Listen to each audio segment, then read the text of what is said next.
Hey, welcome to episode number, what was it? Five? Five. Four? The Craftin strikes back. The Craftin Strikes Back. Number 5 of just Craftin, where we, being me, Chris, and Shawn, get together and talk about crafting. It could range a lot of things like miniatures, models, painting, molding, you name it. This is our yearly meetup. Yeah. Yeah, we haven't been on since December. It's nice to see you all again. Yeah, my name's Ed. I'm here with Shawn. You just heard him. How you Hi. doing? Hello.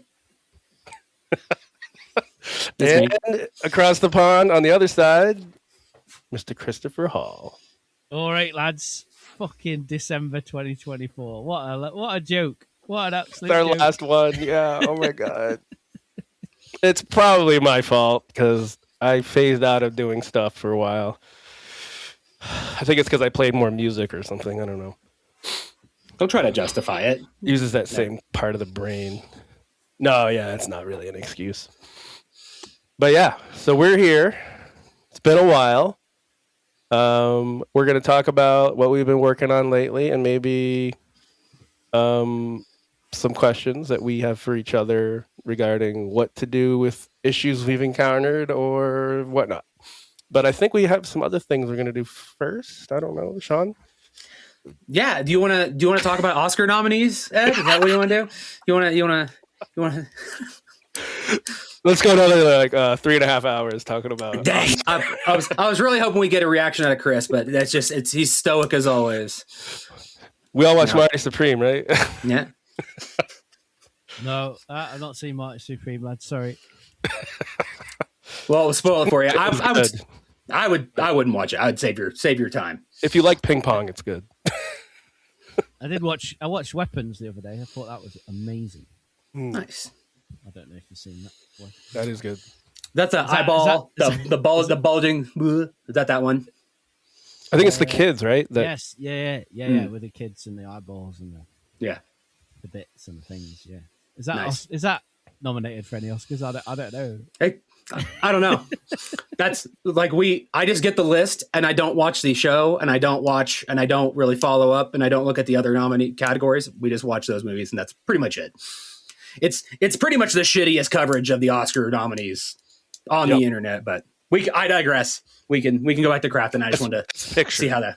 Yeah. I've just realised why you asked that question. Sorry.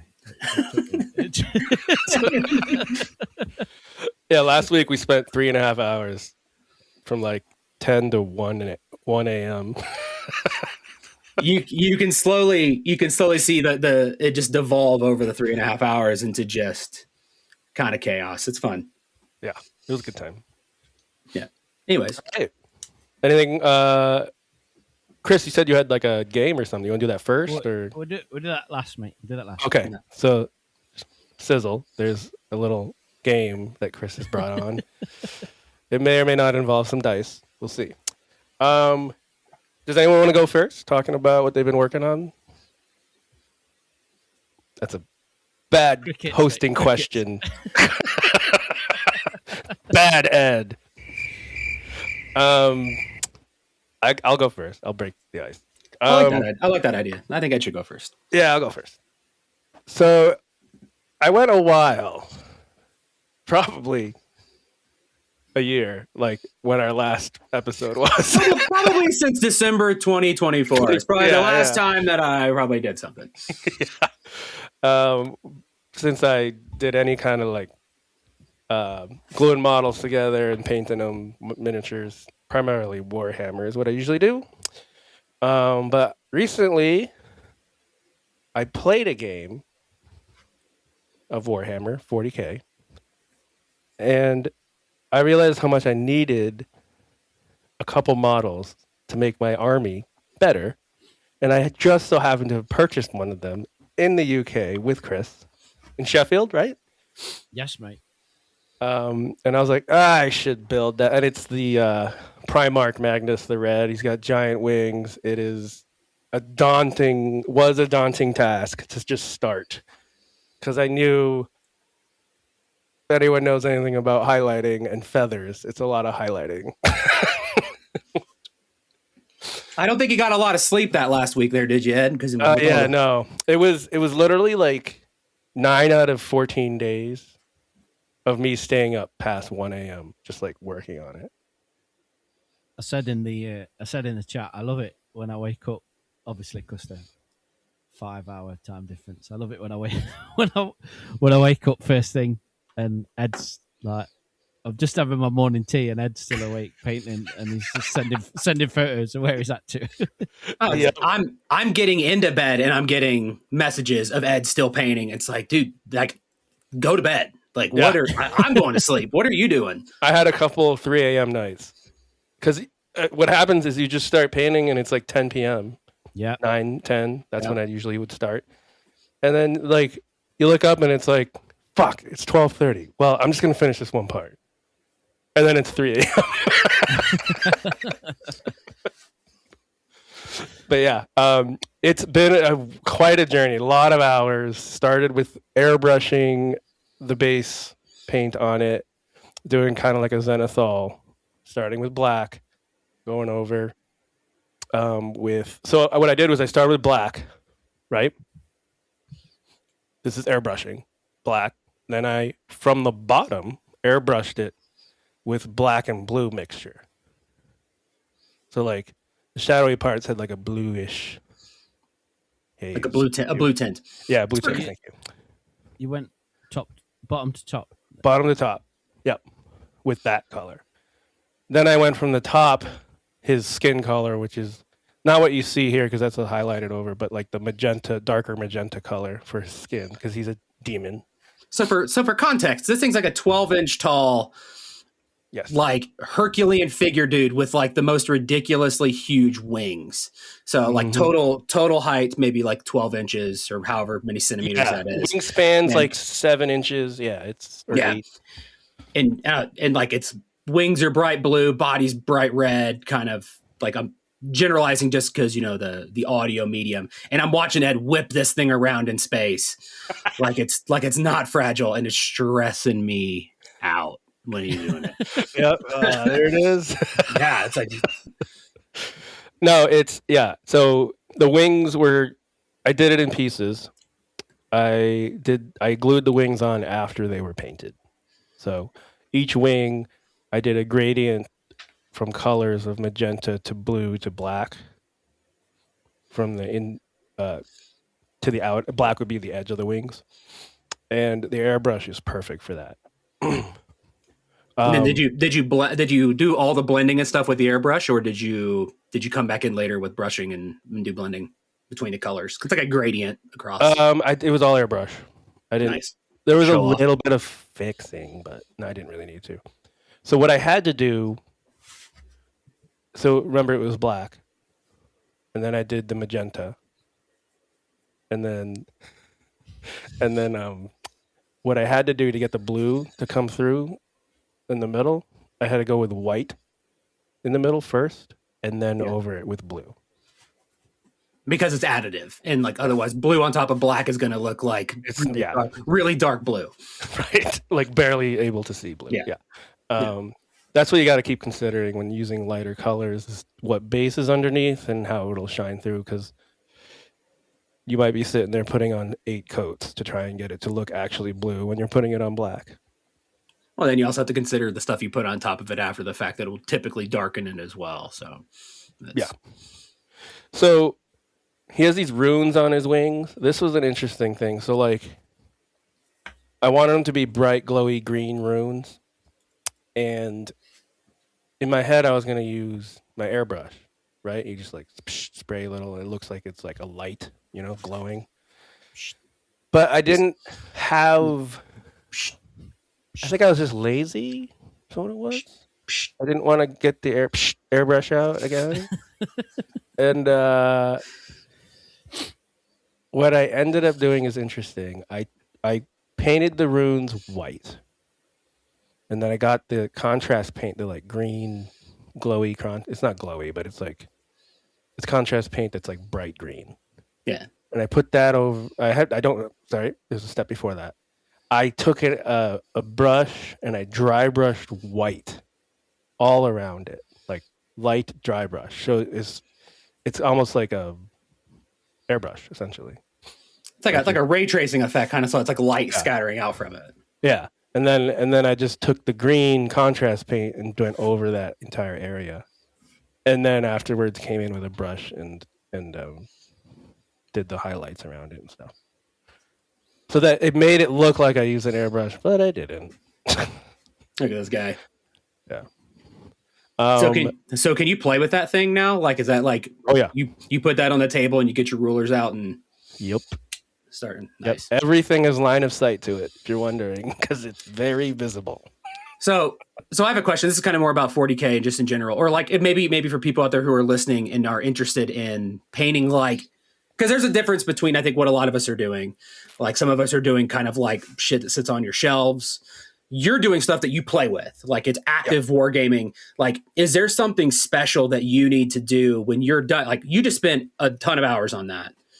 Is there anything you need to do at the end to like coat that with like a shellac, so that way when you're touching it with your Cheeto fingers while playing 40K, like you're not just ripping the layers of paint off over time? Yeah, so I haven't done it yet on this guy, but I try to spray a matte clear spray. Okay. Like from a rattle can over it. Now, do you have to do like 4 coats of that so it's like weather or like resistant, or is it usually pretty good? Just one. Yeah. Cool. But I haven't encountered a situation where like, oh man, it would have been better if I did more. So I don't know. But because you just keep buying new ones and you don't play with the existing ones very much. I can tell. Like I've gotten better with a fine brush because I'm starting to do like outlining of like tiny stuff. And when you're doing it, you're like, God, no one's gonna see this. But when you bring it away from you, it's like it's impressive. Like it pops things out. And I'm talking like if there's a shape and you paint it some color, and then you around the edge of that shape, you do a highlight. Even if it doesn't match lighting, it's just because it's a miniature and it's almost like a cartoon effect where it makes it pop out. I'm trying to remember what they call it. It's like a cell shaded kind of thing. Games Workshop does it on their like Space Marine panels where they do like a light blue line around each edge of the thigh panel, the arms and stuff, and it makes things pop out. It's like an edge highlighting kind of. It definitely is, yeah. But it's not edge highlighting because it's responding to light from a particular angle. It's just like all around the entire. This emphasizing kind of edges. Yeah. Cool. So I've been working on that, and one of the harder parts that was kind of like I'm new to this. It's glazing. You know what I'm talking about? Hey. It's really hard to do, and it takes patience. And maybe I should have used my hair dryer a little more. But you take paint that's more watered down, and you do gradient from like a dark to a lighter color. And because it's like wet, it blends better. So like generally an airbrush does it perfectly, like instantly. But with a brush, you gotta like glaze it. They call it glaze because it's like wet, and you go start from like here on his orb on his thing. It went from a dark green to a light green to white, from bottom to top. Nice. So that's all with a brush, not an airbrush. Like in multiple passes, like where you do a little bit, let it dry, do a little bit, let it dry. So you're controlling the amount of pigment. Yeah.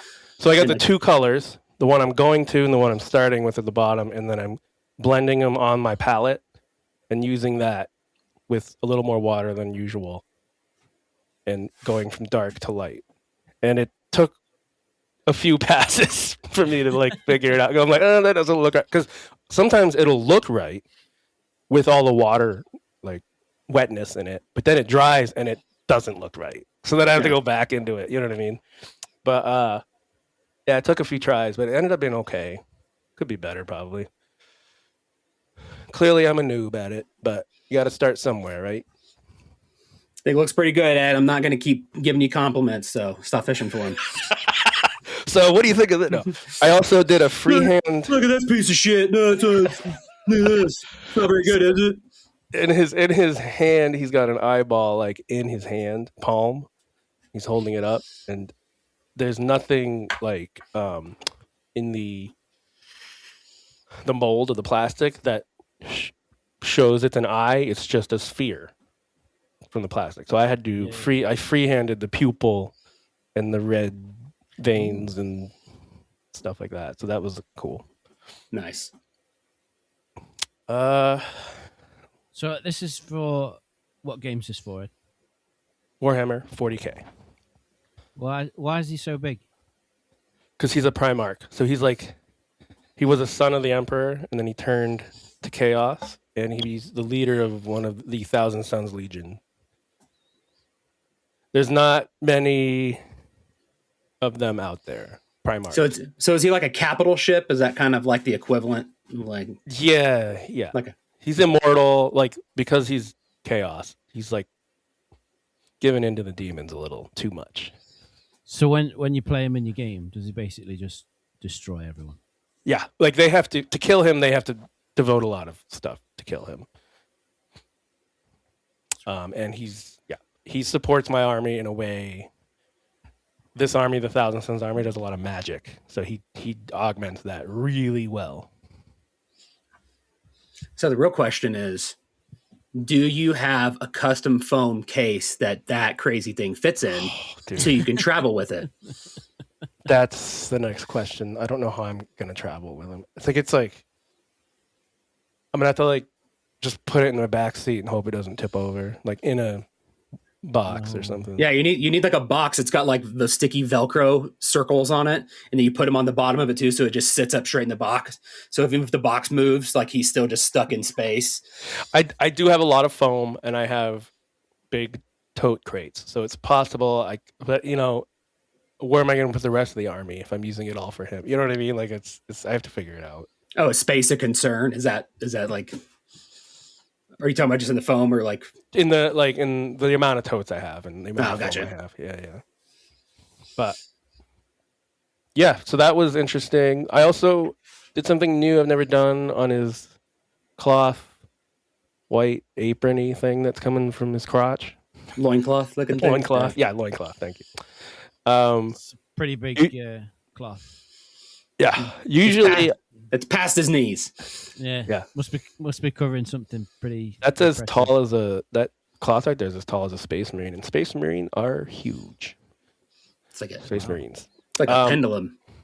But anyway, I usually do a cloth for, especially with this white. I do like a dark gray to white, but because he's like magic and stuff, you know. I got the idea from Games Workshop, the guy there on the tutorial. I go to like a bunch of tutorials when I make my guy. And he did this thing where he watered down a bright green and used that as a shade. A wash, rather. So is this on YouTube, Ed? Yeah. Who is it? It's what's his name? It's the two thin coats guy. Two thin coats, yeah. Trying to remember his name. But yeah, he watered down this bright green and used it as a wash, and it comes out like cool because it's like magic-y greenish in the crevices. Duncan Rhodes is his name. Yeah, other than that, there's a lot of using a tiny ass brush. Ass brush. Yeah. Oh, my mishap. I gotta talk about that. I dropped him. No. Towards the end of being done with him, I was working on the base, so he wasn't on a base, and I just put him to the side, put him on a thing, and I didn't realize there was nothing under it to support the weight, and he just fell on the ground, and I was like, fuck.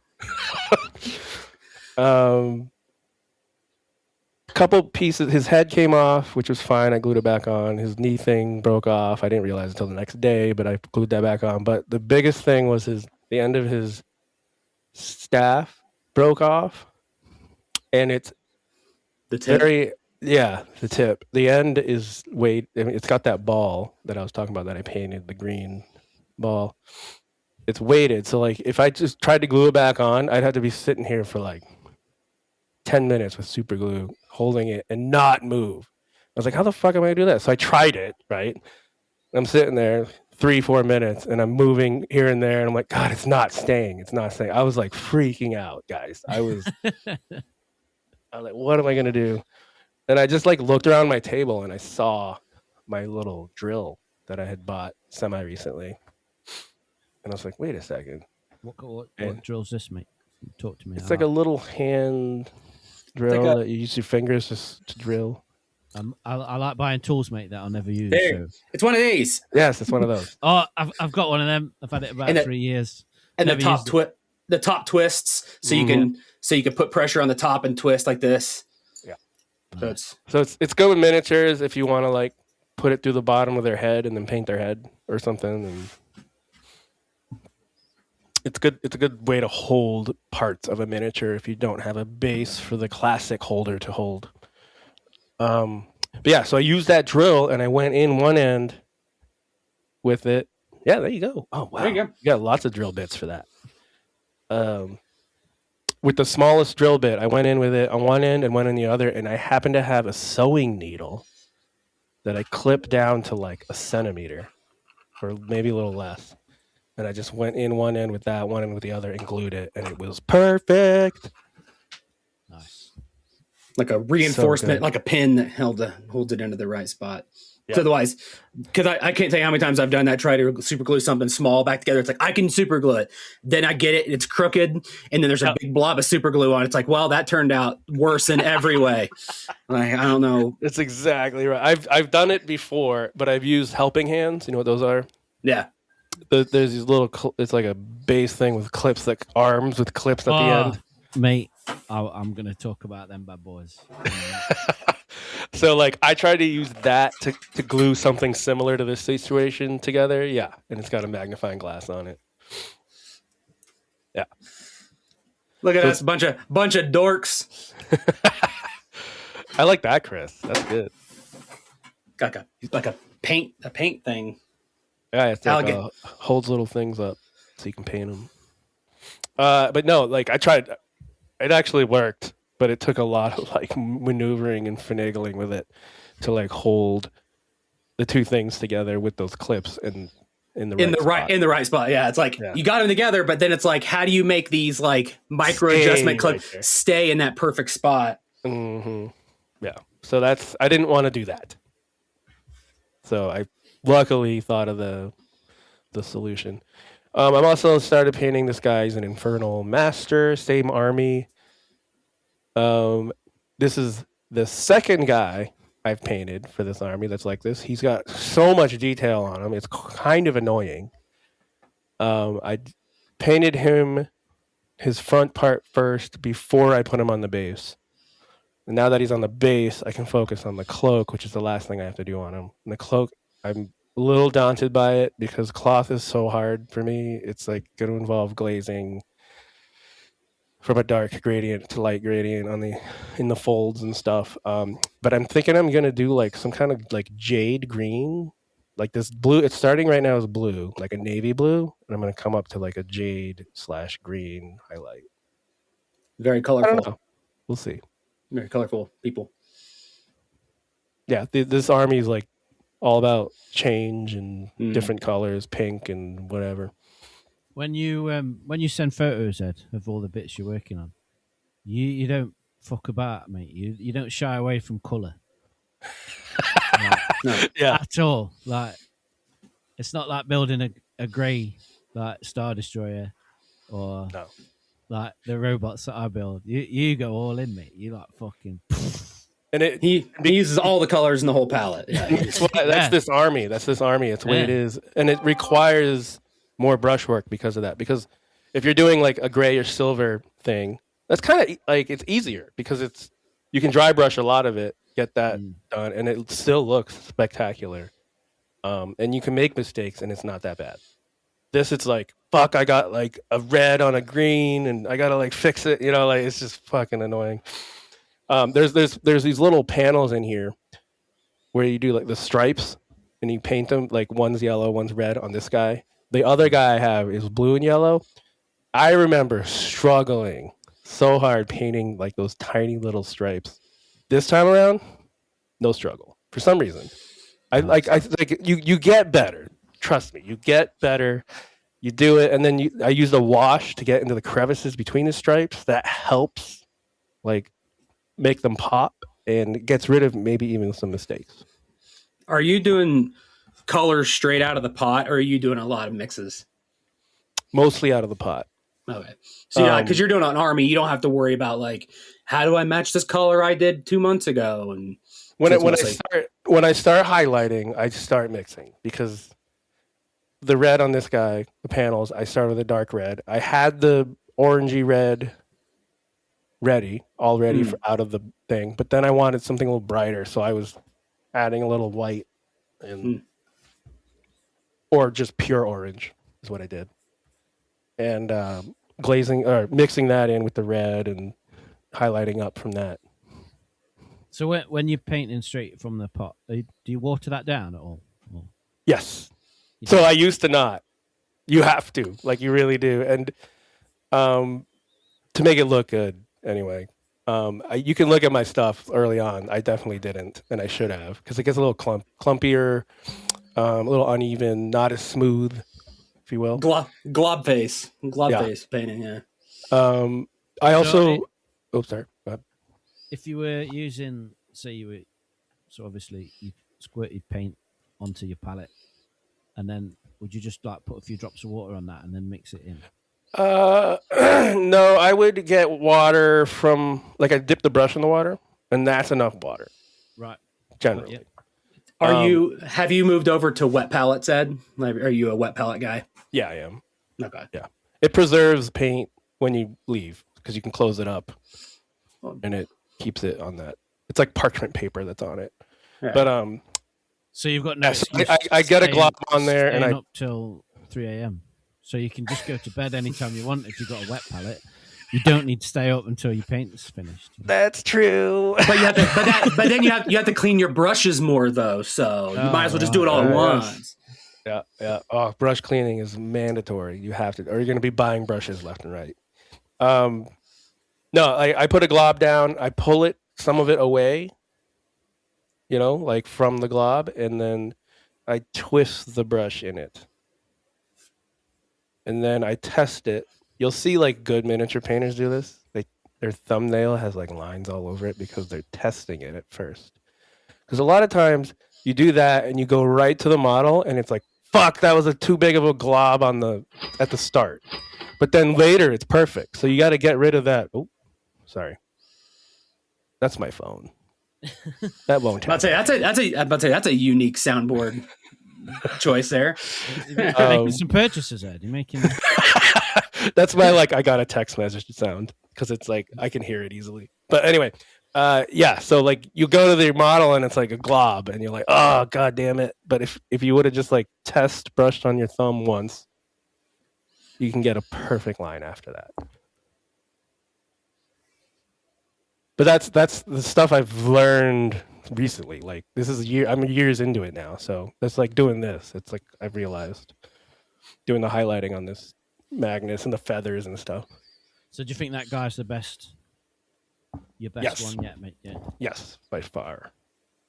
I did a new technique that I learned from Duncan Rhodes on his horns, where you just do like you have the base red and brown, and then you take the light ivory, watered down a little bit more than usual.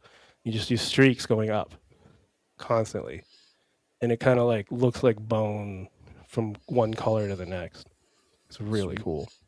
Kind of like how you do flesh, where you do red or like a red color underneath, and then do the flesh over the top of it, so it kind of looks like it's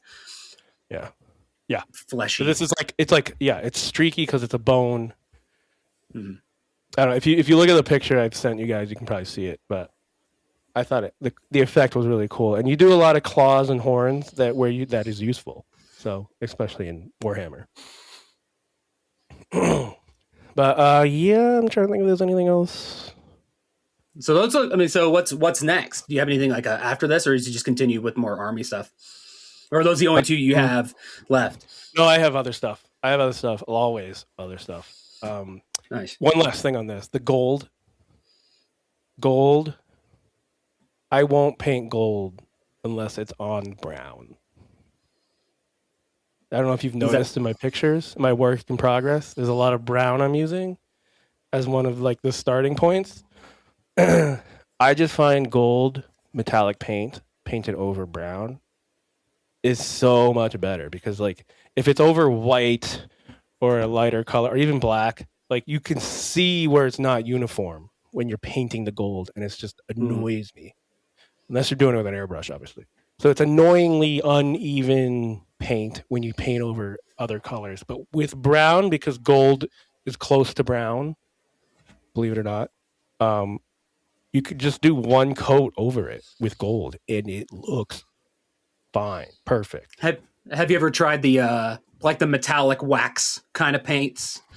Like where it's yeah, Chris is like, you looking at the horns? Yeah. I'm looking at all of it, mate. It's fucking sick. Because I've had that same issue with golds and like other metallics, like you were talking about, where I'm like I'm using like a wet paint and like the pigment kind of gets like it's not uniform. But actually I think I have one here on my desk. No, I don't. I don't know where it went. Oh yeah, here it is. It's called AK True Metal. It comes in like almost like an oil paint tube. It's like a wax. It's like a wax bait. Yeah, it's colored wax. And it goes on, so it's like it goes on super smooth, and you can kind of work it around. It's like it's really interesting how it works and behaves differently because there's not really a medium. Does it go with acrylic? Okay, do you know? Or yeah, I think this is an acrylic wax. Sometimes, like I know, with going with oil paints on acrylic, you have to coat it first with gloss or something else or whatever. No, I would say this almost actually goes on better with acrylics because it has that little bit of grit on like a varnish or something that would make it kind of smear around a little too much. You could like wipe it off. Because I would say when I use that, I have to like let it dry a little bit before. Yeah, so these metallic paints, my tip is if you want more of a uniform color, gold over brown and silver over black. Yeah. Generally what I do. Cool. That's it so far, I think. Oh, I did a couple other flying dudes for this army, but I speed painted those, so they're not as impressive. So have you played this guy yet? No. Next week. Next Saturday. All my friends are like, "Oh God, we gotta play." I'm like, "Yeah, I'm gonna lose, but I still want to play." Yeah. I thought he was immortal. How are you gonna lose? What the hell? Well, when he dies, he doesn't actually die, I guess. So what kind of fucking artillery are they packing, mate, to take that bad boy down? The guy I'm playing, I think he's gonna be playing Adamek, so like the robot army. So. I'm nodding like I know what you're talking about. Yeah, I know. So, are you saying like a big robot? Is that kind of what his equivalent would be? Little one, bunch of like robot dudes, like the ones we saw at Warhammer World. Yeah, because Adeptus Mechanicus. Yes, they live on Mars, and they kind of not really serve the Emperor. They're on the Emperor's side, but they like knowledge. Adeptus Mechanicus. Yes. Yeah. That sounds metal. Metal as fuck. I love all the names in Warhammer. It's so good. Even the names of their paints, which are also just names from Warhammer. But anyway. You know, there's a metal band called Bolt Thrower. Oh, nice. All their songs and all their albums and everything, it's all the lyrics are based on like Warhammer lore. Oh, that's awesome. And all their artwork's done by the same people that do the old school like Blood Bowl games and stuff. Like, you know, all that Blood Bowl, yeah, that old Games Workshop artist. Like, I don't know who they are, but he does all the artwork for the Bolt Thrower. Yeah. So your friend doesn't have Call? Is that his name? Cawl? Valerius Call? Yeah. I think he does. Because that seems like it's the equivalent character. Here you go, Chris. I'll put it in the chat. I don't think he's as big though. maybe. I don't know. I don't think he does Oh. actually. If he's huge. Look at that! Look at that dude. Fucking hell. Hilarious call, yeah. Ed, I think you picked. Ed, I think you picked the wrong army. You should start over. I do like this army, but he's already playing it, so I was like, I won't. Yeah, that guy looks dope. Freaking cool. Like, I can't even tell what's what on that. That's There's a stressing lot me of out. detail. Yeah. Yeah. Hilarious call. Still not as colorful. Yeah, he got him there. Yeah. I don't think he's as big. He's not that big. Who's this guy? Who's this? Fucking, he's sick. Oh, he needs some. That guy needs some Nurgle's rot. Look at that. I know what I'm talking about. Yeah, you do. Yeah. I'm trying to find them big robots, mate, that we saw. Yeah, I'm trying to think if there's anything coming up next. Let me think. Is it I them? have Is it them, Ed? These bad those boys. are Chaos Knights. I have those. Yes. Yes, you've seen them on my shelf, I think. They should do like not a stop motion. They could do like a CGI stop motion 40K show. That's what they need That to do. would be cool. And it looks like almost like Small Soldiers style. Mhm. They need to make a show like that, but it looks like it's made out of like the models. They'd have to. Oh, go ahead. They'd have to make all their models. They could just make all their models with magnets and then move them around. Oh, it could be CG. Just make it look that way. Dude, I should show you mine. Chris is showing me all these Chaos Knights. I'm like, I have that. These are all photos from when we went to Warhammer World. Yeah. I've got more photos on here than Star Wars Celebration. Than took As more you photos should. at Warhammer World. But both times we went there, it was fucking amazing. I love it. Yeah. Add to cart. Add to cart. Add to cart. Add to cart. No, I can't, Shawn. Yeah, you can't. I'm not Buying gonna stuff fall there is down. not smart. Actually, it's more. No. Well, that's why I don't even entertain the idea of getting into 40K. Like, I did X-Wing miniatures and that was bad enough. I can't imagine. Like, I can't do it. I watched this reel of this guy. He's like, got asked by his friend, "How do you play Warhammer?" And he's like, "I'll show you." He brings him over to a computer and he's like, "Add to cart, add to cart." Spend $2,000. There you go. That's how you play. But yeah, it's a lot of money, but it's fun when you actually play it. So coming up next, I'm painting some Tyranids because I also have a Tyranid army, which are those bugs, purple bug things.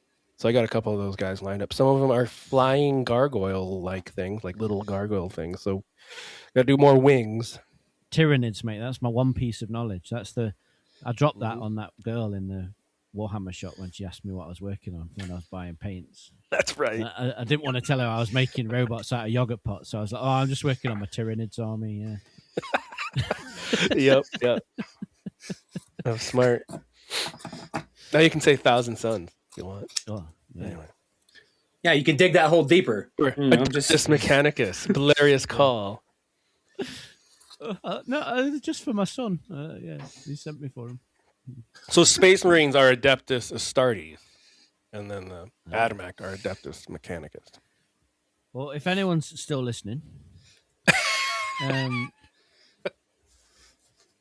that's sick, mate. I think that's to say you've had a year off and then you've dropped that bad boy, mate. This is all in the last month. Pretty impressive. I know we've been getting nightly updates, mate. I love it. Morning updates. Yes. Sweet. So who wants to go next? Go on, Chris, Shawn. damn it. All right, I'll go. I don't know why I'm so averse to going. So like Ed, I took an extended period of time away. No excuse. Just, I think it's part of the ADHD hyperfixation cycle. Like it goes away and now it's like, oh, I'm ramping back up again. We should podcast. But I'm trying to come at it this time with a different strategy. Because before I think I would focus on one thing at a time. And then there's always like hang up. So like, I'm very apprehensive. Like, cause usually it's just like, I'm very apprehensive to just like commit to something. I'm like very planning and like, all right, how do I want to like deconstruct this TIE fighter so I could be the most efficient with painting it? Cause I don't want to lose any of the detail. And so then I'll just kind of get stuck in these like I need to let it dry so then I can, do this other thing because I don't want to get my pizza fingers all over it. And so like things just take forever. So now I'm coming out with a different strategy. I'm like, what if I work on like 5 things at one time and just I'm always kind of moving. It's like, all right, today I'm feeling like maybe I could put up with cleaning my airbrush. So let's take all the shit into the room and let's just hit it hard. This is how I roll, Shawn. This is how I roll. Yes, and I'm making a lot of progress, and I'm also making a lot of messes. And the thing that kind of kicked this off was I got a new game for Christmas, one that I've been asking for, and that is the Days of Wonder Battle of Hoth board game. And so that's like, it's not quite 40K. It's like a 30-minute game for like beginner people. For anybody who's familiar with the Memoir 44 game mechanic, it's just built on top of that. It's meant for like families and just beginners and whatever. So it's like a 30-minute game, but it comes with a couple little miniatures. Just a couple? Looked like a lot to me. Yeah, I mean, there's a lot of little people, but nothing too crazy. So how many of them? So there's maybe like 15 little dudes. They're maybe about an inch tall. Like on the good guy side, maybe 20 on the bad guy side. It comes with 3 AT-ATs. Oh, yeah. 2. So it's all based on Hoth. And so there's 2 kind of rebel ion cannons. Not the ion cannons, but like the turret blaster cannon ones. The first transport is away. Exactly. And 4 man in a bathtub droids. And 9 snow speeders. So what I've done so far. So that kind of got me back into it. I'm like, all right, I'm not going to play the game anytime soon because Madison's sure as hell not going to play with me. So I might as well just sit there and like my wife. Anyway. So it's like, you had said man in a bathtub droid. What's that?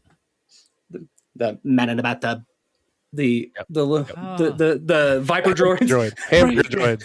Me, I'm never not going to hear that now. Why have I never heard that before? You've never heard him say man in a bathtub. That's like, good. I like that. Man in a bathtub. Man in a bathtub. Oh fuck! Oh, God damn it! They're my like top 3 droids. They are easy probe droids. I love them. Yeah, I can't believe you've never heard it called that, man. I did not make that up. That's not from me. So I will not take credit for that. Man in a bathtub. I love it. Yeah, you will never unhear it. Like it's like that guy's wise thing in Return of the Jedi. That's guy's wise. So yeah, Madison's not going to play with me. So I want to enjoy the game, so I might as well paint the miniatures. And plus, I think that's an easy stuff like this. Like this is kind of like the X-Wing 2.0, where it's something small. I got into modeling by customizing those X-Wing pieces. So this is easy. Like it's easy kind of quick win. So I get back into the swing of things. So I started doing that. I airbrushed them. I didn't do the snow speeders. Like I did prime them, but I'm getting ready to do them next because they're just so much more complicated. I'm like, I hate masking more than anything in the world. Yeah.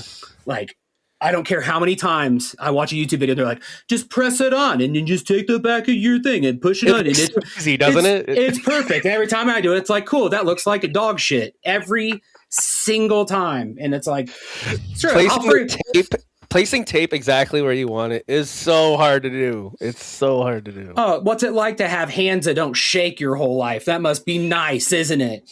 Freaking rub it in. I've used masking tape on a model for the first time this week, and it did not go according to plan. Yep. Well, I guess it's a lot of touch-ups afterwards.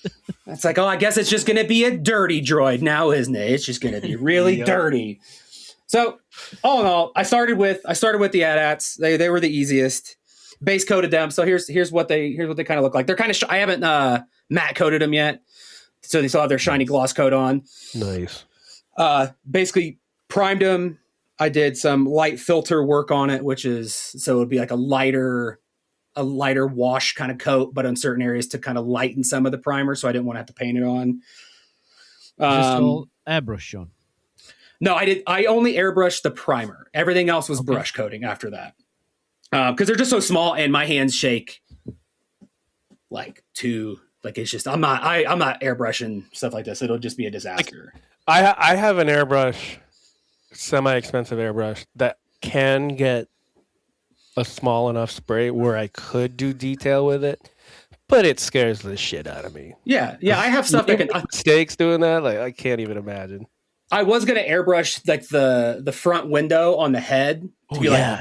I was gonna do that white and then do like a bright red on it, but then it's like as I'm looking at it, going, I have an airbrush that can do it, but I don't have the hands that can do where I want it to be. It would be like a white line across like the mouth. I'd be like, nailed it. It'd be cool because you get a glow. Exactly what I want.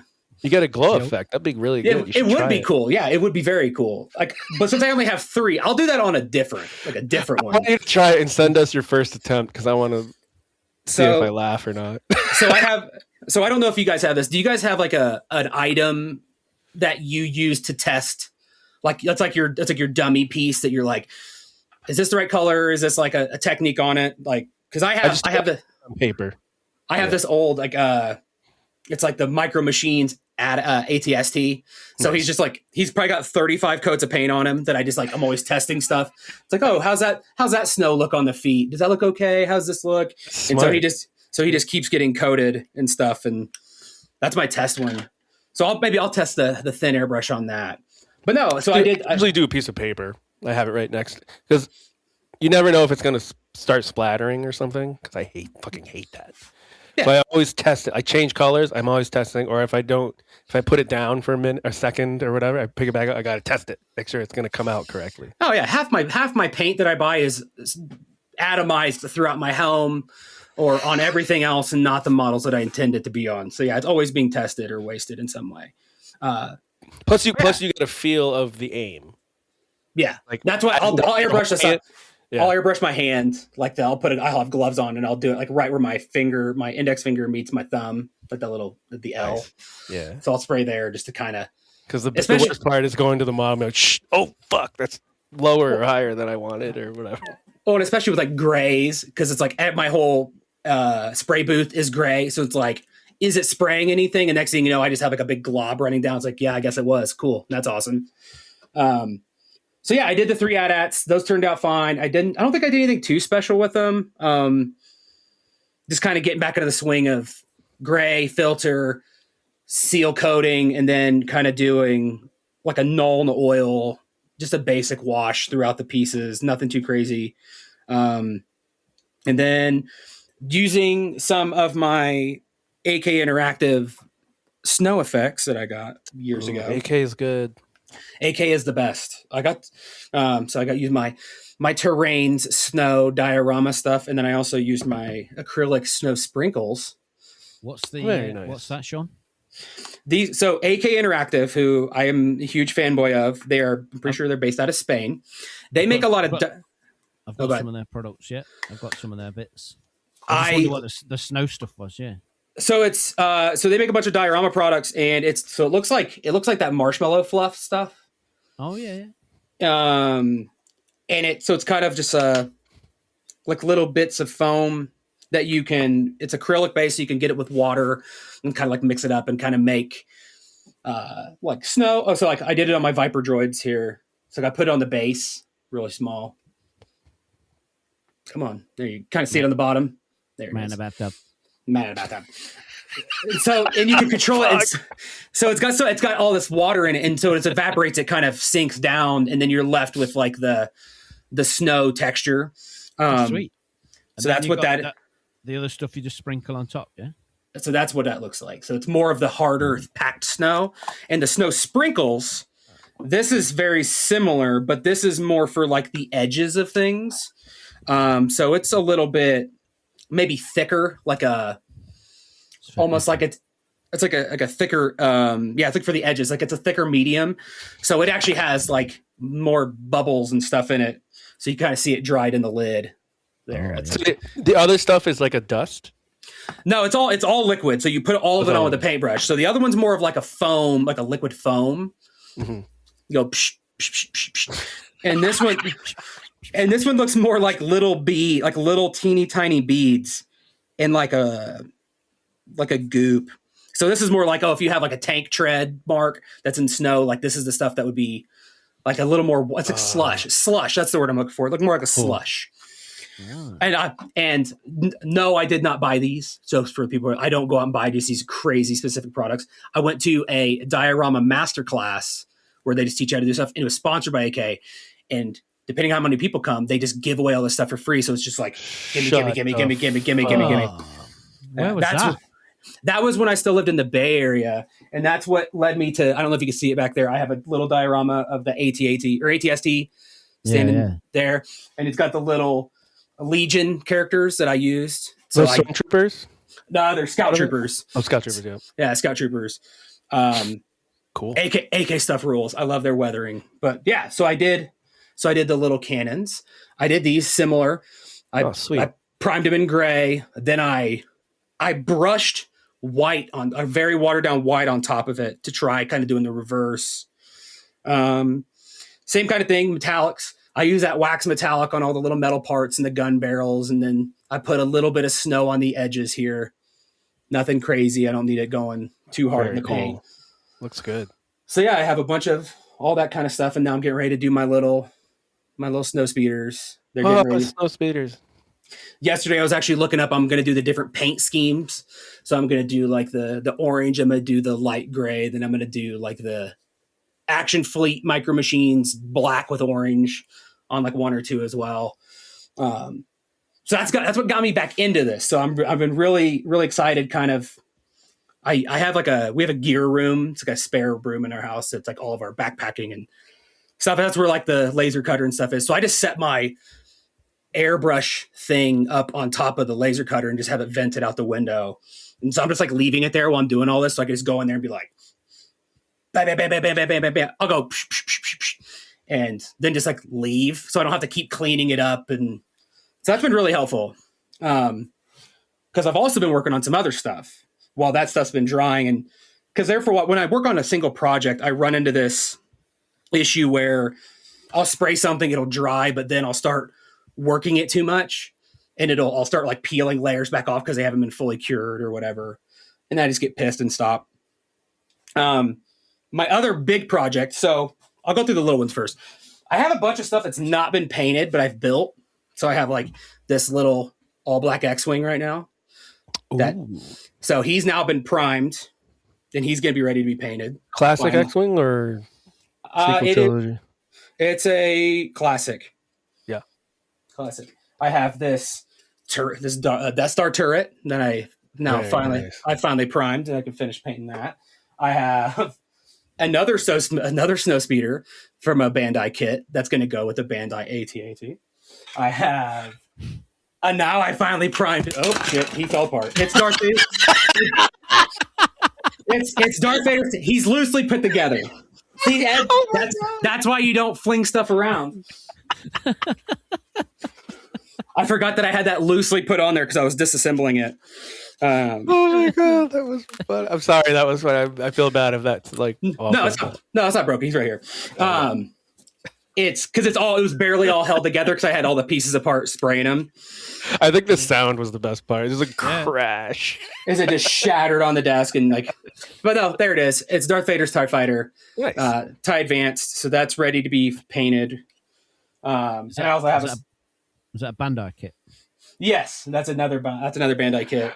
Yeah, I have some Bandai I need to get to too, like a Millennium Falcon and a TIE from Force Awakens. I don't know. I'm sure you could tell that I've now reorganized my office, and now pretty much all of my pile of shame is in here, except for my perfect grade Millennium Falcon, and I think one other thing. But like now, it's all I could see all the stuff I need to do. It's all here and in this bin, this cabinet here. But that's ready to go. And the other thing I'm working on is a resin 3D print that I did that's been sitting around waiting for me to do. Which I kind of have a love-hate. Like, I'm a big fan of 3D printing, but I'm also like, I think people on the internet make it seem way easier to deal with than it actually is, especially if you care about like detail and like just not like all the little bits and bobs and stuff. So I did this and I thought it looked great at first, but now I'm slowly adding. So here's the base. I'll show you the base first, but I'm customizing the base. So it's like a round pedestal. All of this extra shit, all this extra wires and stuff is stuff I'm adding because it looked terrible when merged. See the big seam through here, and I'm patching all that up. But a lot of this will be covered. So like hypothetically, where's the front? That's the thing with 3D printing, right? You print in different pieces and you got to put them together. Yeah, and so like that's what the front will look like when it's glued. Oh shit! An imperial cog. Okay. Yeah. I know what's coming here. I think I do too. And so this little some color. So yeah, that's going to sit right there on that. Yeah. Once that's a little better. It's a bust. Torso now. Yeah. It's a bust. There's a bust here. I'll put the head on the bust. There you go. There's the. Yeah. Nice. Yep. I'm gonna have to get the. I can't just use grays on this one. Nope. Got to get the blue out, Shawn. Gotta get the blue. Gonna have to get the blue. And what's really cool is he even comes with this little guy. Oh yeah. Are we gonna talk about it, or is it gonna be a surprise for somebody? Well, I don't know. I mean, it is going to somebody, but I don't know if that somebody listens to this. So they're not going to fucking listen to this because they're currently off their tits on mushrooms in Vegas. So yeah. So I think it's so. I mean, if the surprise gets ruined, then that's just more motivation for me to get it done. It is a Thrawn figure. It's a bust. And it looks great at first, like all 3D printing stuff. It's like, oh, that looks so good. But then you start like putting things together. It's like, oh my God, I have to do so much cleanup. Yep. A lot of sanding. And then you realize like, oh, it's resin. So like, I can't just like sand it and be done. It's like, no, I have to like take safety precautions because I don't want like brain cancer. Yep. So it's like, okay, I got to get like the bin out and get the water or wash it outside because that dust will kill me. And it becomes a whole ordeal. And that's why I love the Bandai kits, because it's just like their attention to detail is like what I'm looking for. What are you using? Are you using like a Dremel or anything for like sanding? Nothing? I'm not using anything powered just because the resin is so like, you would think that it's like epoxy. So it's like, oh, it's super, super hard. But any resin that's printed is still fairly light. So I'm using like tiny stuff. So I'll answer your question. So first for some of the things I'm using like plastic putty to fill in, like small gaps and seams and things, because it's just easier to deal with. Some stuff I'm actually using like resin with a UV light to fill gaps. Other parts I'm using small sanders. Like I'll use like sanding sticks, like these little guys, these little emery board strips. They're so useful. You sent me some of those a long time ago, mate, and they are so useful. Yeah, I ordered some on Amazon for like $2, and they sent me like, oh, you wanted 1 million of them? Here you go. It's like, no. So wait, what is it exactly? So it's like a nail file thing, but they're real thin strips. Oh yeah, okay.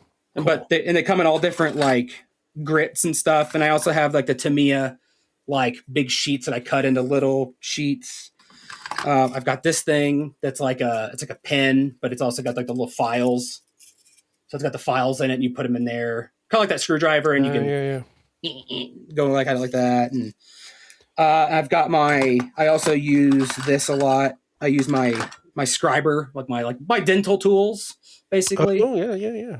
So like if you need to like, because anytime you're filling and patching, like you need to re-add details. So like I need to re-scribe lines or kind of pick some stuff out. It's basically just a bunch of dental tools, like stuff that work on your teeth. And I will say I may not have used one at some point in my life to like get something out of your tooth. Yeah, I was like, oh, and I'm like, oh, this is awesome. This is a joke. For reference, this is a joke. It's like I could do my own dental work. What is the point of it? I don't know why I'm paying somebody. That's a joke. That's not real. I'm not actually doing that. But so the biggest thing with this is Chris has inspired me, because this base looked like shit. Like it just really looked like shit. You Well, can yeah. you can paint it well, like with the wires and stuff. That'd be cool. So I've been slowly painting it here and there. So what I've done, Chris will probably get a kick out of this, is it looked like shit before. Like you could see seams and stuff all over the place. And I've slowly been covering it in old bass guitar wires, old wiring. So like I have, so I've kept these things. I've kept all these like old bass strings forever. Like I'm going to use them for something. And I have all this just old wiring and plastic bits and plastic wires. And so I'm just guitar strings are so useful. The what? Yeah. Guitar strings. Oh yeah. So useful, yeah. I keep violin strings, same thing. Yeah. So I've been using that little screwdriver drill thing we were talking about with the teeth. So I use that and I drill holes in that, bend it at a 90, put it in there, wrap it around, and I'm kind of like wrapping things around in different spots. This part right here was original. This big piece where it's all these cords wrapped around. But all this looks like a Twizzler. Yeah. But all this other stuff I'm kind of adding around, and you can see new ones. I've been priming it to kind of see how it looks, and then I've been adding new ones and slowly just making all those wires be different colors, Shawn. I'm gonna try. I'm gonna try on some of them. Yeah, they'll all be different shades of gray. Maybe the ones further inside are going to be darker.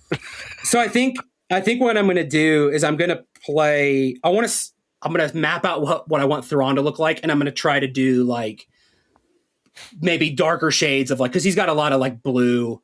He's got red and yellow on his thing. I have no idea what color that thing is on his back. We'll figure that out at some point. And I'm going to probably do darker shades of those highlight colors in here on those on the cables. What do you call them things? I can never pronounce it. Is it the thing on his back? I have no clue. Like these things on his shoulders? The lizard thing, yeah. Oh, it's Salamari, yeah. It's Salamari. That's what I say. I could be wrong. Samilarion. I have no idea. But yeah, we'll figure that out. But I got to get done obsessively.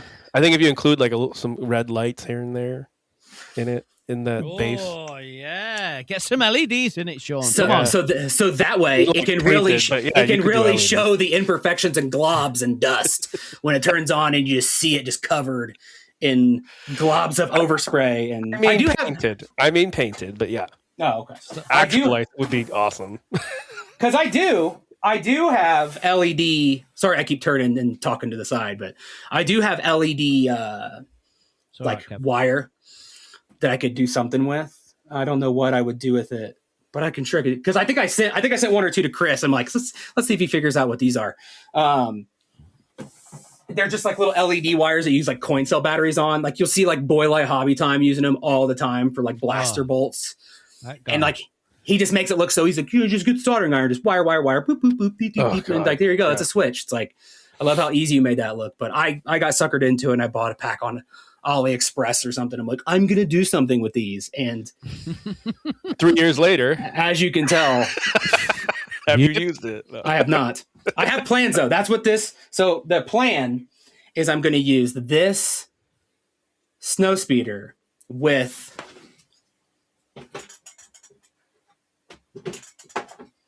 That in the bin, and I'm gonna make a diorama with that snow guitar string.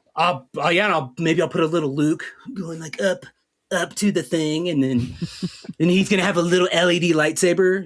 Should be a guitar string from the back of the speeder to like wrapping around the AT. Yeah, I'm gonna add it to the list of things I need to do, and well, that's the plan. Talking about the list, mate, I know this is not a visual medium, but there's a fucking lot of stuff in that cupboard you've just opened. That is, and that's not even all of it.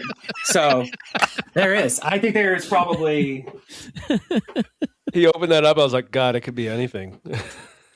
Before we open that, look at this. Look at all. I have a 3D model Woody from Toy Story. I need to build. I have. Damn.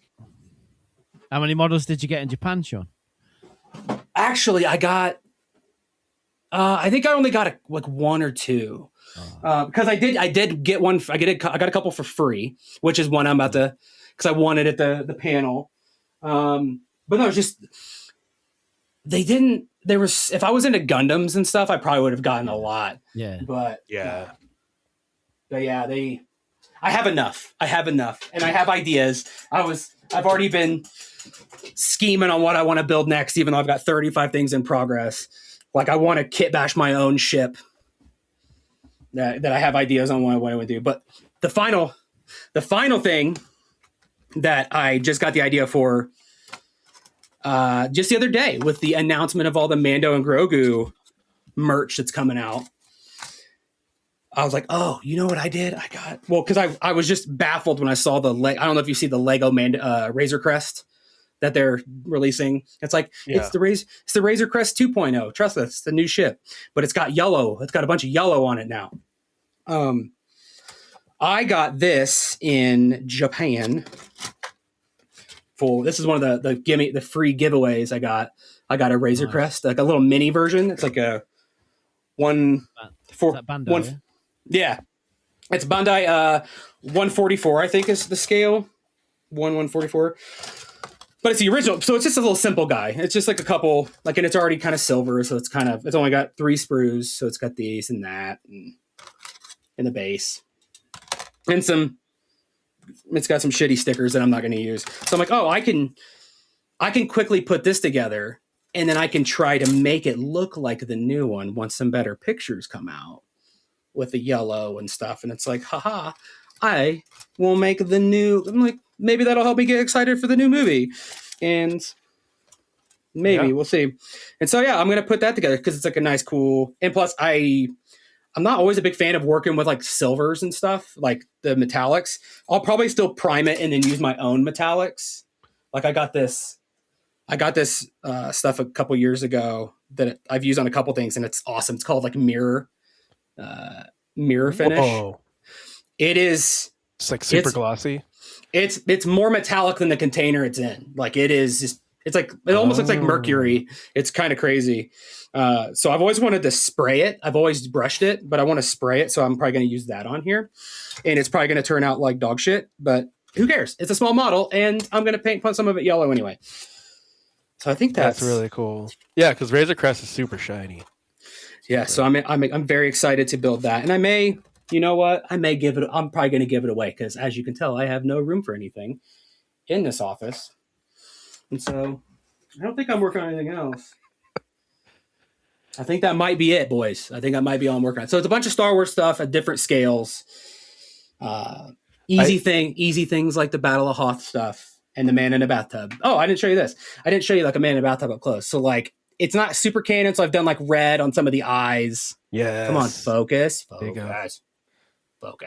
Did you use gloss varnish over some? He's currently matted, but I'm going to use like Ard coat and stuff on some of the bits and bobs to make him to make him kind of stand out more.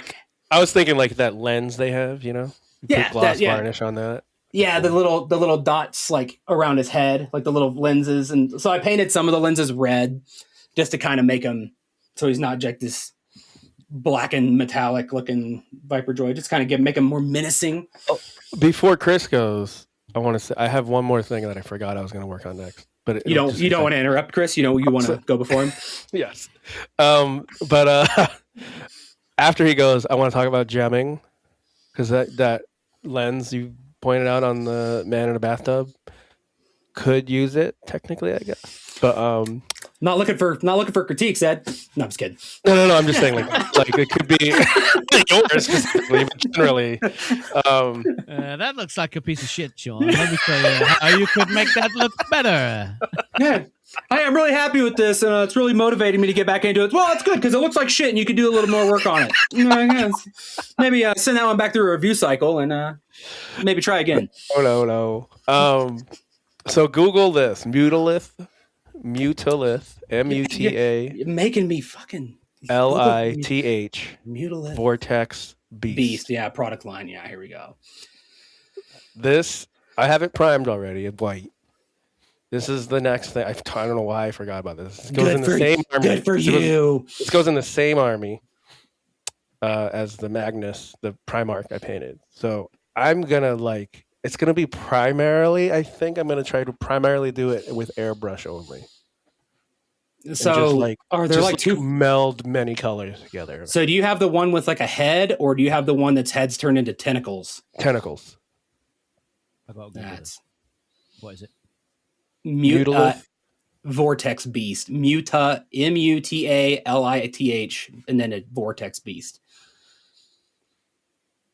Wow, look at that. That's so It's cool. really fucked up looking beast. I like the sprue, how the sprue's kind of like chaotic looking too. Like it's not straight lines. Like it's all over the place. That's kind of cool. I've never seen that before. That is sick. $96. Yeah, I paid $100 for 50 it to quid be. here, mate. I went on eBay, and I'm lazy sometimes, so I paid $100 for one that was already put together and primed. So is 40K to stand for like this, an expectation setting for how much you're going to pay to get into this game? Yeah, probably 40,000. Yeah. No, but it is a lot. I'm pretty much done mostly spending money on it. So Yeah, sure. I'll take that bet. I will take that bet. I've done the bulk of the spending already. So I'm now it's just the little things, new things that come out if I'm interested in them. Until You're- your next UK trip, and I can About to take you say- to, like at least 5 more crafting stores that I found since you were last year. So Oh shit! yeah, About to say you're talking to 3 people. There's 3 of us. And I can see all of our backgrounds, and you're saying, "Oh, I think I've done the bulk of my spending." It's like, yeah, sure, got it. I can see your background. I can see your background. I can see my own background. Got it. Sure. Are we enabling? Is that the kind of the vibe are we going for? Are we enabling each other here, or like is that? Yeah. Ed, you don't got a problem. You're fine. No problem at all. No, I am comfortable with my spending. Because if you have a problem, then I'd have a problem, and I do not have a problem. But yeah, sorry, Chris. Go ahead. Just want to let you guys know that's going to be my first airbrushing a lot journey. It's going to be in the next week. oh, I look forward to my morning as I'm having my morning shit. Looking at your progress shots, mate, as you're still awake painting. All right, cool. Nice. Shawn, before I go, I've got a question. Yeah, It reminded me that you printed that 3D Thrawn. this guy. What did you? I've got a terrible memory. You've probably already told me this and shown me the Ninja Turtle that you 3D printed. Oh yeah. Yeah. Did you finish him, mate? Yeah, he's back here. He is right. I'm not going to drop him because I will be pissed. Oh, he looks so awesome. How tall is he? Like 10 inches? On the base, he's probably about 12 inches total. Yeah. And so this is where I learned a lot about 3D printing. And like, so the base is the first thing I did, and he is covered in, like he is a brick of resin, like just an absolute brick. Heavy. Yeah, it's kind of messed up. So that's kind of the base here. So it's kind of this rocky, it's like stones, and he's got this old kind of like temple and the demon guy on the front, and That's sick. Really cool. and then this is the turtle. This is Raphael here. Whoa, dude, that is rad. And so his So cool. his little mask comes off. We've got to make this visual, haven't we? We've got to find a way to Oh make man, this visual. that looks cool. That And is so- good. I started out like I kind of what I did with him is I all black, and then I kind of zenithal highlighted it, like kind of. But then I was trying something new. I kind of I took yellow and green and dry brushed the entire model, like his entire skin and shell and stuff all the way down, and then I airbrushed green, like a darker green on top. And then did his shell. His shell is like, so then I kind of did muted color. So like his was like a red. And so I muted it down, and like all of his, like, so there's his. Yeah, I like that vibe you got with him. The muted, like more real reds. Yeah, it's kind of like a bloody, like a brown red. Yeah, that's how he turned out. I'm pretty happy with him. He looks a lot different in the light too. Like it's kind of cool how different it is based on the lighting that it's in. So like if I cranked up the light, like his colors really pop a lot more. Yeah, he's kind of cool. Like I really enjoyed doing like the rags and stuff on his feet. Let me see if I can turn it so you can see it. Yeah. Like those Oh, yeah. bandages, like those are fun to do. How it's just like they start. Like I did them like white, almost like a tan, and I just kept weathering and weathering and weathering and weathering. And so let me take this out of my hand. I stabbed myself. Oh, the back's better. There you go. You can see. It's like down here. You can see how they were tan, but you just keep weathering it, so it's actually like dirt and dirt and dirt, and it just you kept it brighter on the outer sides and upper. That's good. Yeah, so it just kind of continues to. And then it did the toothbrush flick speckle on his skin to make it look like he's actually like organic. Did you see how painful it? Did you hear how painful it was then for Ed to praise you? I know, it's like, well, I guess this one's okay. No, it was good. Oh, you did it brighter on the edges. Yeah, that's good. Yeah, it doesn't look like complete dog shit. It looks awesome. But Yeah, that's right. I'm sad I didn't seek it out and look at it when I was at your place. there's a lot going on in this room, so I don't blame you. It was and it's kind of chaotic in here, so yeah, no harm, no foul. You'll see it next time. That's right. Maybe I don't know when that'll be, but next time for sure. But anyways, yeah, that's what Sweet. that's. No, that's rad, dude. I think last time I saw it, it was like you primed it and it was all black.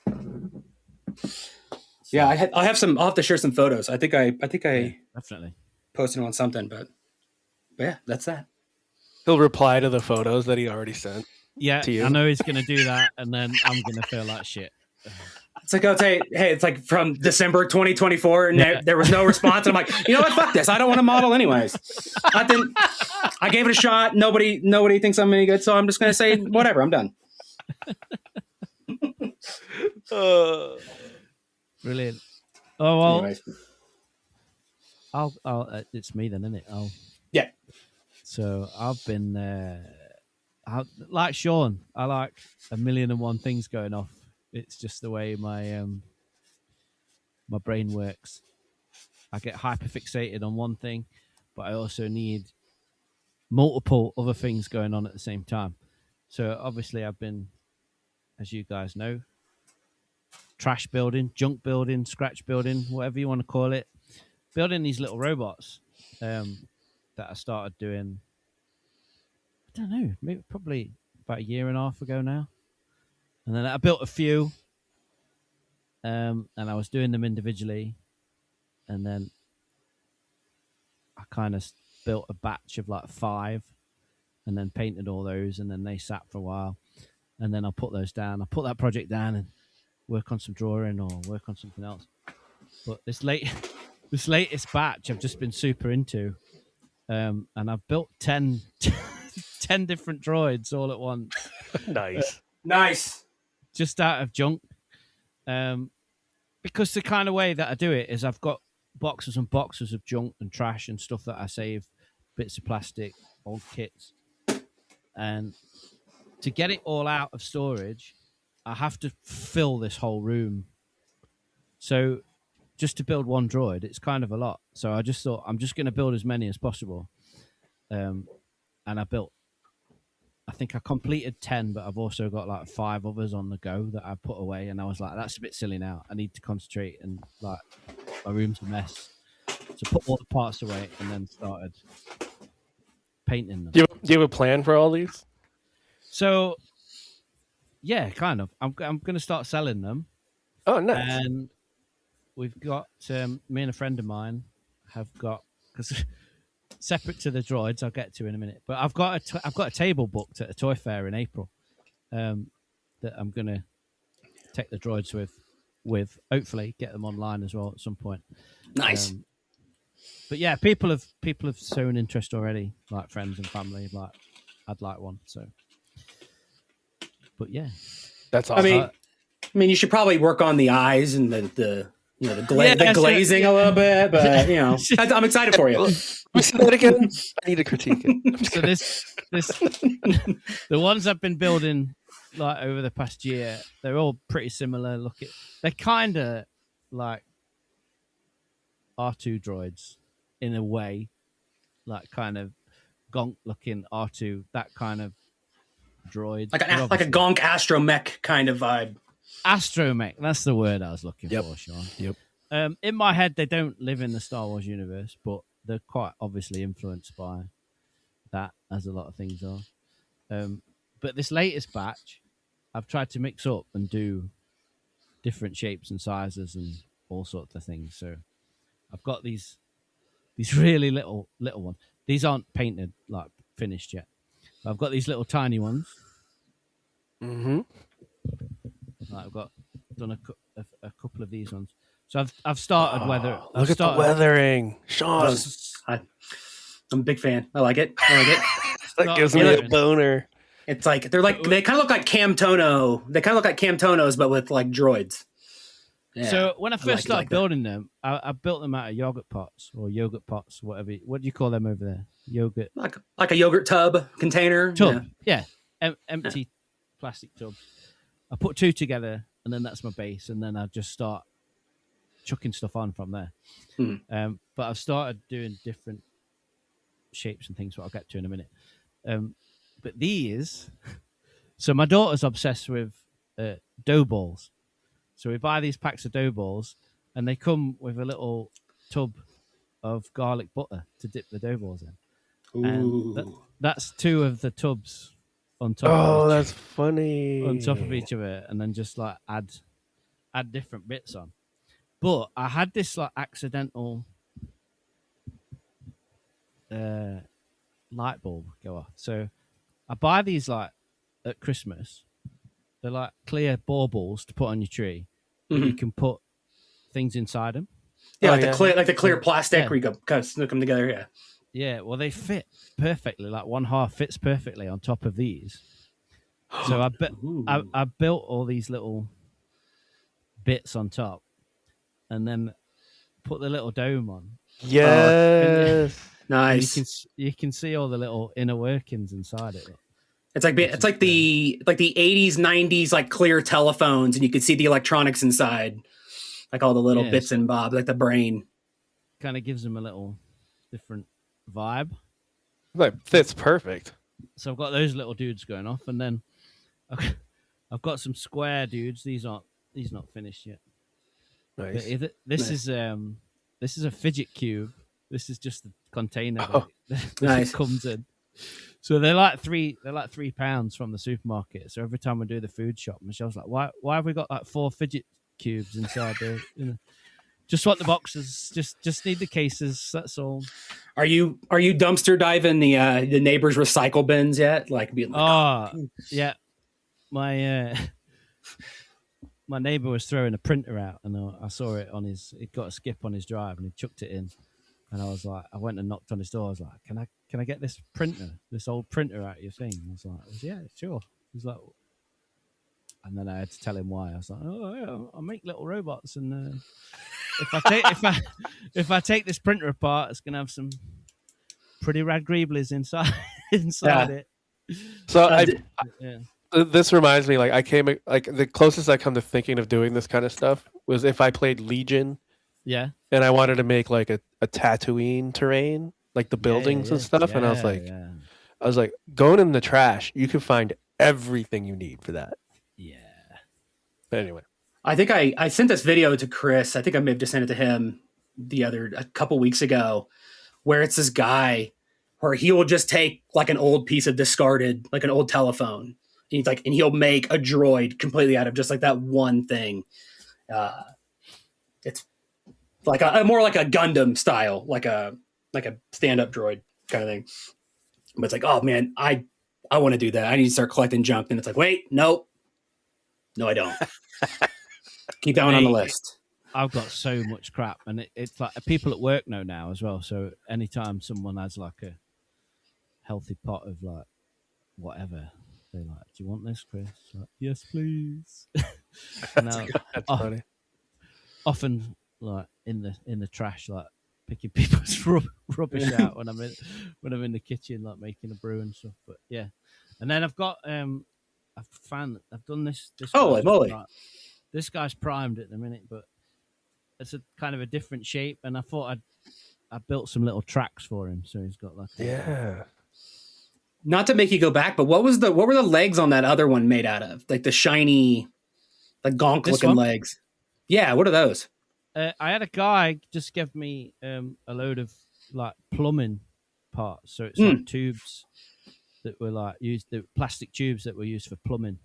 These little plastic bits and bobs. Man, cool. Yeah, and then that's my favorite paint, and it's Citadel. Is it Leech Belcher or something? Lead Lead Belcher. Belcher. Lead Belcher. Oh, Yeah. Yeah. I love that so much. That's nice. But yeah, so that one's just base coat. Yeah, so I've got a ton of droids, and I'm just having lots and lots of fun with that at the minute. And I've built this big bad boy as well. He's the biggest one I've built. He's just prime so far. Nice. I'm waiting for you to make one that's like a Russian nesting doll where you open it and then there's another droid inside, and then you open that and there's another droid inside, and there's just like droids all the way down to like a teeny tiny little one. That'll be sick. I've done a few. You're like, this is a giant yogurt container. This is a half yogurt container. And this is a... I've done a few guys that have got arms as well, and some I've stuck on already, and then started painting and been like, should have just stuck these arms on afterwards because it's really hard to get into these bits and bobs. So there's a couple of guys where I've just got their arms, and I'm painting them separately. That's a big arm. I like it. Is that a red arm? Was that red? It was not a red arm, Shawn. It's just a red wire. I went and fetched this when you were showing your wire stuff because I was like, Nice. Yeah, so having lots of fun with that. I'm really into it, boys. I really, really dig it. So it's relaxing, isn't it? Yeah, it's so good. It's great, and it's completely different. It's a completely different discipline to drawing and the illustration stuff that I do, which I love as equally as much. But yeah, who knows what it'll lead to and where it'll go. But right now, I'm loving it. That's awesome. But like I've said, multiple things on the go. Separate to that, I got bored one day and tried a bit of sculpting. So I got some super sculpey clay, and if you've ever heard me on any podcast talking about toys, I'm obsessed with like 80s gross out toys, like things like Mad Balls and stuff. So I made my own like Mad Ball. Whoa. Kind of thing out of that's awesome. clay. That looks gross. I love it. Look at that. It's like fleshy, yeah. Yeah, it's like fun. It's like Garbage Pail Kids meet like a coughing or wheezing Pokemon, but also flesh colored. Yeah, so that one I've baked and obviously painted. And that's then cool. I've got some like a little alien dude that I'm currently. Is it heavy after baking? Like Not at all. No, that's just like tin foil, like wrapped up in a ball, and then Sculpey light on it. It's really light. Is it brittle? Like if you drop it, will it like throw it against the wall? Will it break? It's all right. That's durable. Yeah, that's good. Hard.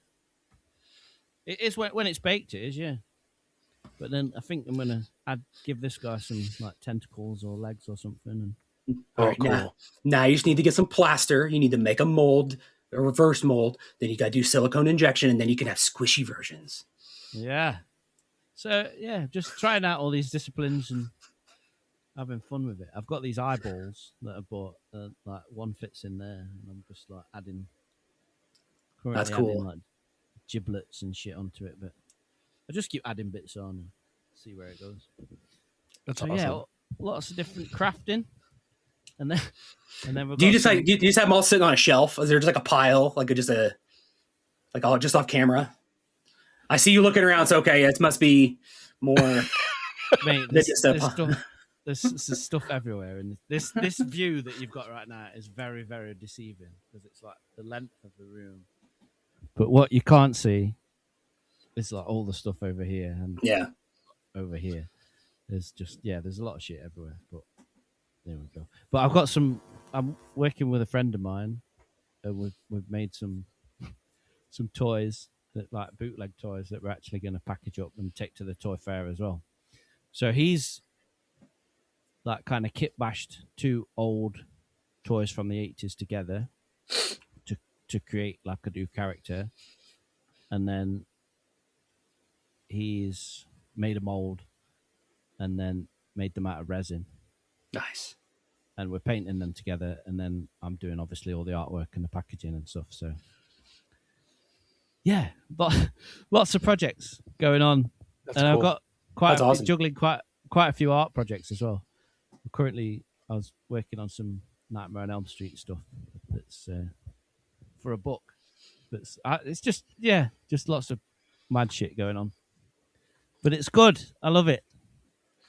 That reminded me of a project that I've also been working on. That also reminds me of your I don't want to call them your gross out stuff because I don't know that's a term of endearment. Don't want to make it sound like it's not. No, that's totally what it is. Scale modeling tools are this. Okay, so this is not advice just for everybody involved. Okay. But if you find yourself in a situation where you need small tools, scale modeling tools, especially clean ones that have never been used, are way better than most of the stuff that you get from like doctor's offices. So, for example, say your partner has had a bunch of stuff like removed from their back, and they have like these like giant stitched up wounds, and you got to remove the stitches. Yeah. Scale modeling tools and tweezers and things like that are so much more effective than the junk ass blunt tipped blind tweezers you get from there. It's like, hold on a second. This is ridiculous. Why am I using these like safety scissors? Like I'm a kindergartner. It's like, trust me, I got stuff that's going to work way better. And so that's funny. I was like wondering where you're going with that. Yeah. And so I come upstairs and get a fresh pair of my fancy tweezers with an actual point. And yes, I have those too. Yeah. That's my promotion for the day. As normally I'm pushing AK stuff, but if you go on the internet and buy one of these like 10 packs of like good, what are they called? I don't even know who makes them. Super pointy tweezers. But whatever that brand's called, Tico tweezers that are actually sharp and they come with hooks and things and curved bits. These are the single best thing that I've used in modeling in a long time. And I take it for granted until recently. I'm like, I know what to do for here. And so so that's been my other project, has been like greeblying somebody's back and removing stitches with scale modeling tools. Nice. So I don't want to hear it from anybody else about all my tools that I keep buying and now I never use this stuff. So yeah, she can be quiet. Yeah. Don't tell her I said that. I would say the one thing I've used those tweezers for a lot, it's kind of funny. I like the Army Painter metallics. You know, the little bottle they come in, squeeze bottle. Yeah. It gets like caked in the nozzle. And I just take the tweezer because it's so pointy. I just shove it right into the end of the bottle, and it opens it right up. It's perfect. You know what? It took me way too long to realize about like bottles like this, like they kind of look like the traditional craft bottle, like fabric paint bottles that you get at your fabric store. I didn't realize that the tip came off for the longest time. Yeah, they do. Yeah. Like they're like, oh, you can buy the balls, like the little metal balls to put in there and shake it up. It's like, well, how am I supposed to get it in there? And then I was like messing with one day, and I'm like, I pulled the tip out, and I'm like, what the? This goes to my tweezer thing because like I have to do it because I'll be sitting there squeezing and nothing's coming out. Like, what the fuck? And suddenly, the entire tip comes off, and then a bunch of paint everywhere. So so I'll take the tip off, put a ball in there, use my vibrating machine. And just set that for 10 minutes, walk away. Vibrating machine, yeah. It's not. I don't know where it is. Oh no, there it is. It's always close by. It's always. Yes, it is. you guys told me to get those little ball bearings like early on, and they lifesavers. They're the. So the Pro Acryl ones come with glass one, or like I think they're glass balls. So like they're not metal and don't affect like the paint, I guess, in the long term. Nice. So when because I think my memory's terrible, and when I'm painting like 10 different things at the same time, so I just want to run like a process past you guys. Yeah. So I make sure I'm actually doing, because I get varying different effects. Like some days I'll be like, oh yeah, I nailed that, and then the next day I'll be like, what am I doing wrong? Why did I fuck that up? So I build a model, and then I prime it. So I prime it in black, and then I do what you call a zenithal highlight, where I spray from above with a white or a bone color from a rattle can. Mhm. And then I add a base layer. So it's just like, this is the main color of what it's going to be. If it's going to be multiple colors, like different parts, I'll put base layer colors, like say it's a blue bit there and a red bit there, whatever. And then this is where I always get I get confused. So at that point, should I dry brush or should I do a wash? Wash. I think it depends. Okay. Yeah, it depends on the effect. To me, it depends on the effect. Like, so I'm never gonna. I don't want any of them to look clean. They're Yeah. always gonna look like they're fucking knackered and rusty. And weathering's obviously the last thing I do. But I always get confused when I dry brush and when I do a wash. So the way that I do it is I would dry brush before and after, but for different effects. Okay. So I will dry brush before a wash a lot of times to get enhancing kind of contrast and shading, or like doing certain effects, like kind of thinking about it like actual dirt. So like for me, a wash, like I think, so with models, sometimes models are like, oh, I do a wash to make it just for contrast. For me, most of my washes are like, I'm trying to add like the base layer of just like absolute grime. And it's also for the contrast, but I want something underneath that as well. So it's whether it's like exposed metal, chips in the paint, things like that. Cause I don't want that on top of the grime. Like I want that under to be like, what's the paint and the body and the machine look like, specifically for like droids and ships. Yeah. Then I'll put the grime on top, my wash on top, to really kind of seal it all in. Well, first in between that, I would dry brush it, then I would seal it with something, then I would wash. And then I'm going to come in on top of that for like dry brushing, like dust effects or like really shiny metals or something like that, to like, there's the dirt and then there's the shit. Yeah, there's different kinds of dry brush. So like if you're doing like large area dry brush, then you might want to do that before wash, like the skin, sometimes skin or something. I don't know. But if you like want to do a super light edge highlighting dry brush, like on that's definitely after. Yeah. Right. So when I'm doing chipping, so I'm doing like metal chipping,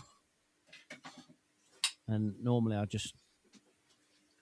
got different techniques for that, but I'll like brush the edges and chip away and do like little bits on the edges of the metal panels. I do that before I do a wash, yeah? So the wash would get into the little, makes it look like the... And then another thing a wash does is it helps blend a little bit, right. You know. But so yeah, if that's the effect you want, it's also different washes. You get a feel for all your washes. They kind of like react differently, and you'll know just by instinct a little bit over time. And if that was me, I would do on both ends. So I would do a little bit before, because washes can also get unwieldy.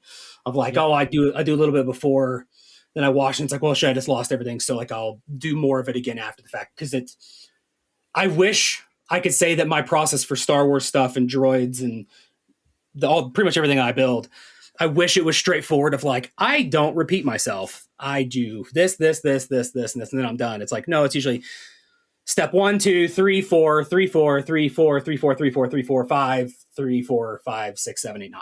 Like, I'll just keep like layering it until I get to the point that I want. So like, specifically like for like a TIE fighter, like I would do the base coats. I would do the layer of like the black in the panels. And then I would probably dry brush it to add a little bit of texture to the black. and then I would seal the whole thing because I'm like, all right, I'm kind of happy with this, and I want that gloss to kind of help things flow better for the effects. Then I would do a wash over the top of it, mostly erasing most of the visible dry brushing I did, but there's still a little bit of something there. There's still a little bit of something that the light catches, so it's not just that black, that black with more black or other dirty crap on top of it. And then I would dry brush again. Sorry, when you do a wash, what kind of paints are you using? Speed paints? I do not own any speed paints. Or you're making your own wash, so you're just like. So I use Citadel washes. So I will sometimes do my own washes, but I also have a lot of like, my favorite thing to do is the weathering. So like all 90% of my products are either basic paints or weathering washes and stuff that I paid too much money for very specific use cases. Like most of mine are like, oh, it's a panel line wash for it's a blue black color to go on top of dark colors, or here's my dark streaking grime that I put on there, then I can wick it down to make it look like things are running, and or grease or starship streaking. There are a lot of enamels, a lot of weird products that behave in weird ways, which is also why I seal before doing it. But so I use washes kind of like differently. There are multiple uses. You can do the typical, just coat the whole thing, and then it gathers in the crevices stuff. I've also taken my smallest brush, my like highlighting brush, and I've specifically put wash in certain spots, like edge of panels, in cracks, where I don't want wash where I've already worked. Yeah. And I want to keep it popped out the way I had it. Also, multiple coats of a wash can create an effect that you want, like a darker or more of that color. Because like one coat might only just get the crevices, whereas if you do multiple coats, it kind of starts working like a contrast paint, where you start seeing some of that color on the raised surfaces. Sweet. So something else. So this isn't directly what you asked, but I think something that you might find interesting, especially for the droids. So something that I did with this ridiculously huge TIE bomber, and I also did with my A10 back there, is a technique called, have you ever heard of mottling, like MOTT? Yeah. And so that's something, instead of dry brushing for this, that I did. And I'm sure you could kind of see it in like in the light when this hits it. So for this, I did it black. The whole TIE bomber was in black, because I can't take this apart. It's all one unified piece.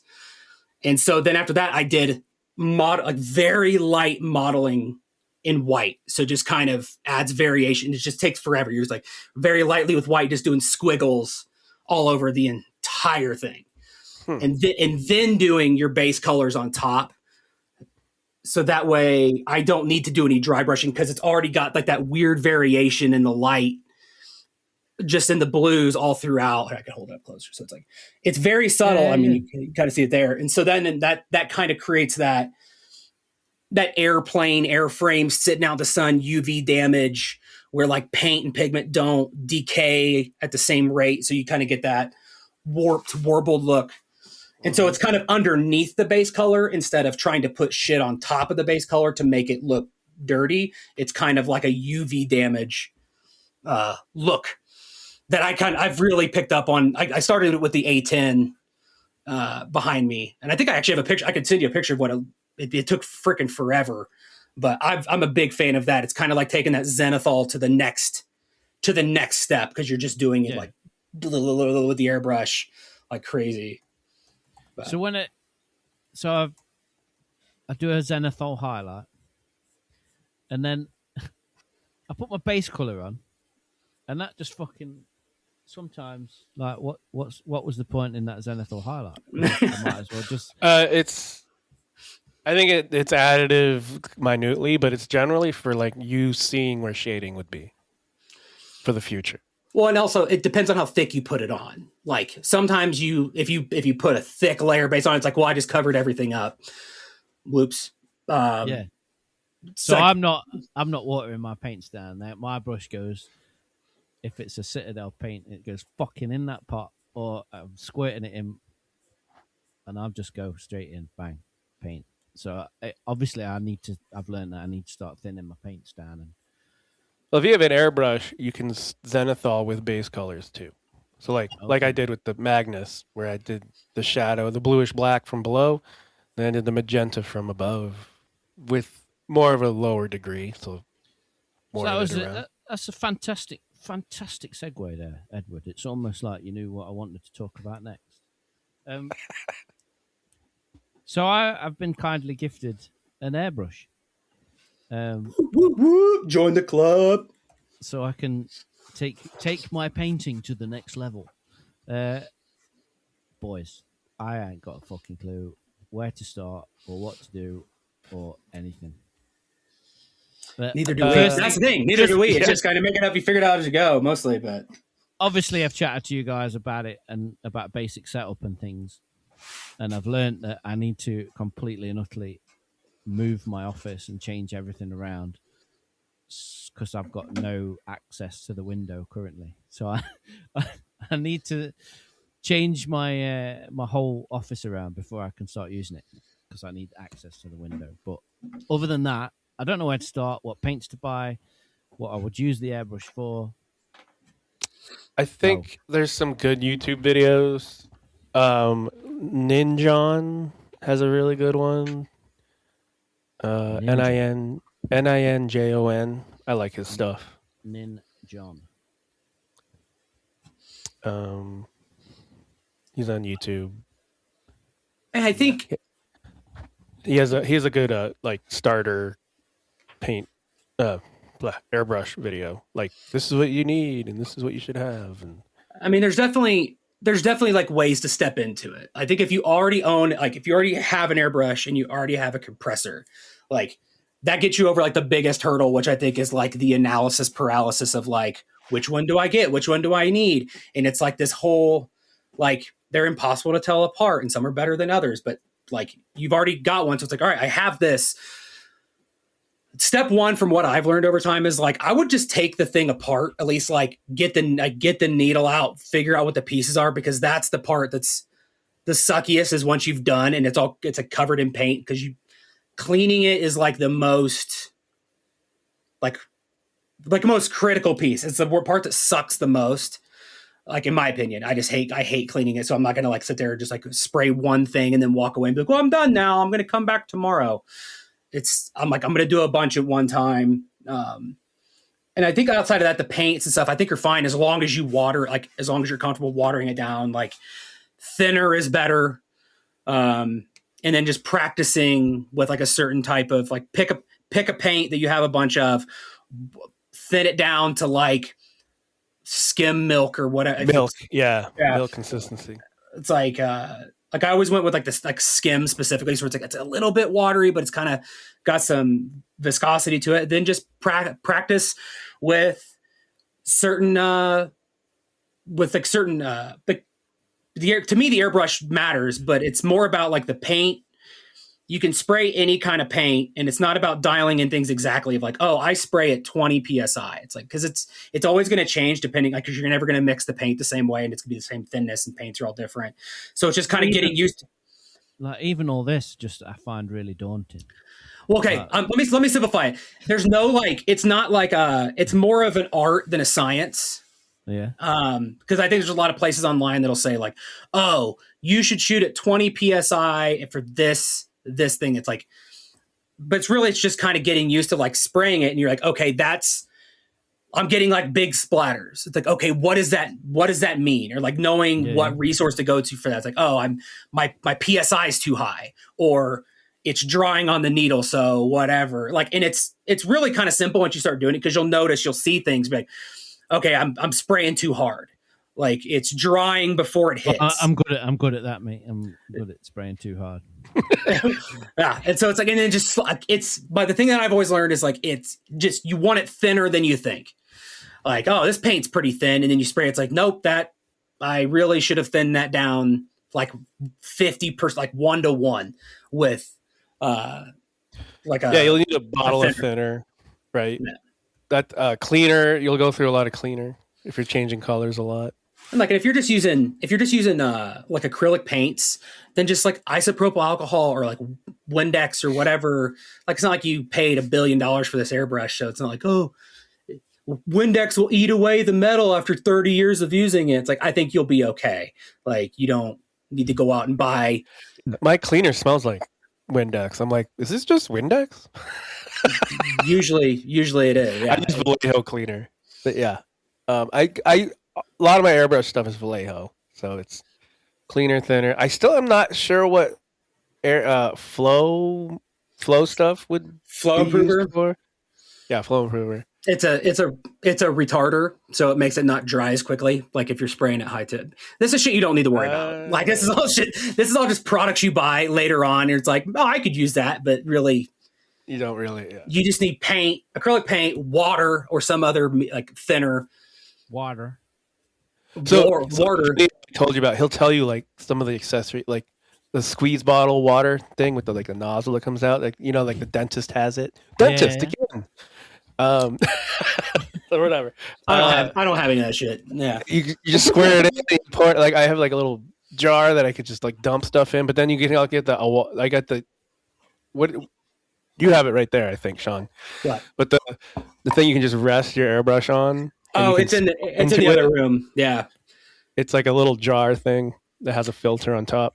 It's all shit to waste your money on. It's like it's something you just set your airbrush in. It's a hole and it's got a filter in a jar, so you could spray into it. It's like, oh, this is convenient. Or you can use like a paper towel and a cup. So you run cleaner through it, but you just do it into that jar, kind of thing. My most recommended things are these. Get like 1 billion of these little plastic cups off the internet. You can mix it in it and then just pour it in your cup. A good idea. I have literally 1 billion of them in here, and then these. Yeah, that's what I have. Yeah, I've got loads of them. Yeah, just fucking. Yeah. I think the cup's better. Well, but I think they have different purposes. So sometimes I'll take this and I'll put it in the cup if I'm done spraying a color, and I'll use it to suck it back out, and I'll put it back in somewhere else. Like, 'cause these are good for putting things in and out of both places. This is really just good for like mixing and dumping, and like if you mix a bunch and you can pour a little bit in and spray and see if it's all right, instead of dumping it all in and then it's like, shit, it's not thin enough, I'll dump it all back out again. Like you can just do like a little bit at a time. So I love these things. I've had a couple instances where I spilled like half a pot of contrast paint all over the table. Yeah. And I just use a pipette and suck it all back up, put it back in the pot. So if that ever happens, keep those pipettes handy. Yeah, because I know Ed and I have different approaches towards our airbrushing and like what we use it for. Like I'm very much a lacquer, enamel, Tamiya, like stuff like that. I know Ed's very much a wargaming acrylic, but at the end of the day, it all boils down to the same stuff of like, get some paint, thin the shit out of it, hook up to your compressor. Because that's the most finicky part is the stupid compressor. It's like, oh, do you have a compressor that's got an extra tank and it can be consistent? Or do you have like one that I saw that you have that we've all started with where it'll start strong and then it has like a cliff. It'll like, bang, as it tries to keep up with your spraying. So it's like getting you like spray and then now go on and like as it kind of goes back down. Yeah. It's like it's little stuff like that. That's right. I ended up getting the 2-tank one. I just realized, I forgot about that. I had the 2-tank one as well. It's like, okay. And cause I don't like it going blah, blah, blah, blah, blah, like all the time. Cause it's like, it'll vary the pressure, but that's stuff you've learned and figure out. Like there's stuff that I've picked up that annoys me about my airbrush that I've adapted for. And there's stuff like, I think it sounds like Ed is somebody who will put paint in and then just like wash it, spray it, put another paint in, where I'm more planning and meticulous where I'm like, all right, I'm going to spray this color and then I'm going to like clean the airbrush and maybe use a different airbrush. Like if I'm trying to do like a bunch of stuff at once, I'll just use different airbrushes because I don't want to, my paints are maybe a little bit harder to clean out so as quickly. but Yeah. I like the way mine spray better. So it's just little finicky things that you pick up over time. I would say doing the Primark Magnus, I got I could feel it. I was getting more comfortable cleaning and switching colors well enough where it wasn't, you're not seeing the previous color in a spray. So it's like, and it didn't feel like tedious Yeah. towards the end of it. I was like, ooh, maybe I can like, I won't Ooh. feel like, I'll feel more motivated to get this thing out and like spray more. Like it's just got to use it over and over and over, and then you Once, get used but to it. and like even if you just use it for little stuff, like I don't use it for everything. I only use it for like priming, like base layering, and some like basic weathering. Usually, like on that Tie Bomber, like I went around the edges with a light, like a very very thin down black, just go around the edges just to give it like shadows around some of the panels. Like that's it. And then rest of it I did all with brushes, or seal, and like I'll seal it with them too. It's like, God, just start little, see if you like it. I hated it the first couple times I did it. I'm like, this is stupid. It's a lot of work. But then once I figured out what I was good at with it, I love it now. And it's like, I need more airbrushes. I need to get. Yeah, I bought some neon paints that I want to run through it. I'm excited for that. Obviously, going to go on the Mutalith Vortex Beast. So we'll see how that goes.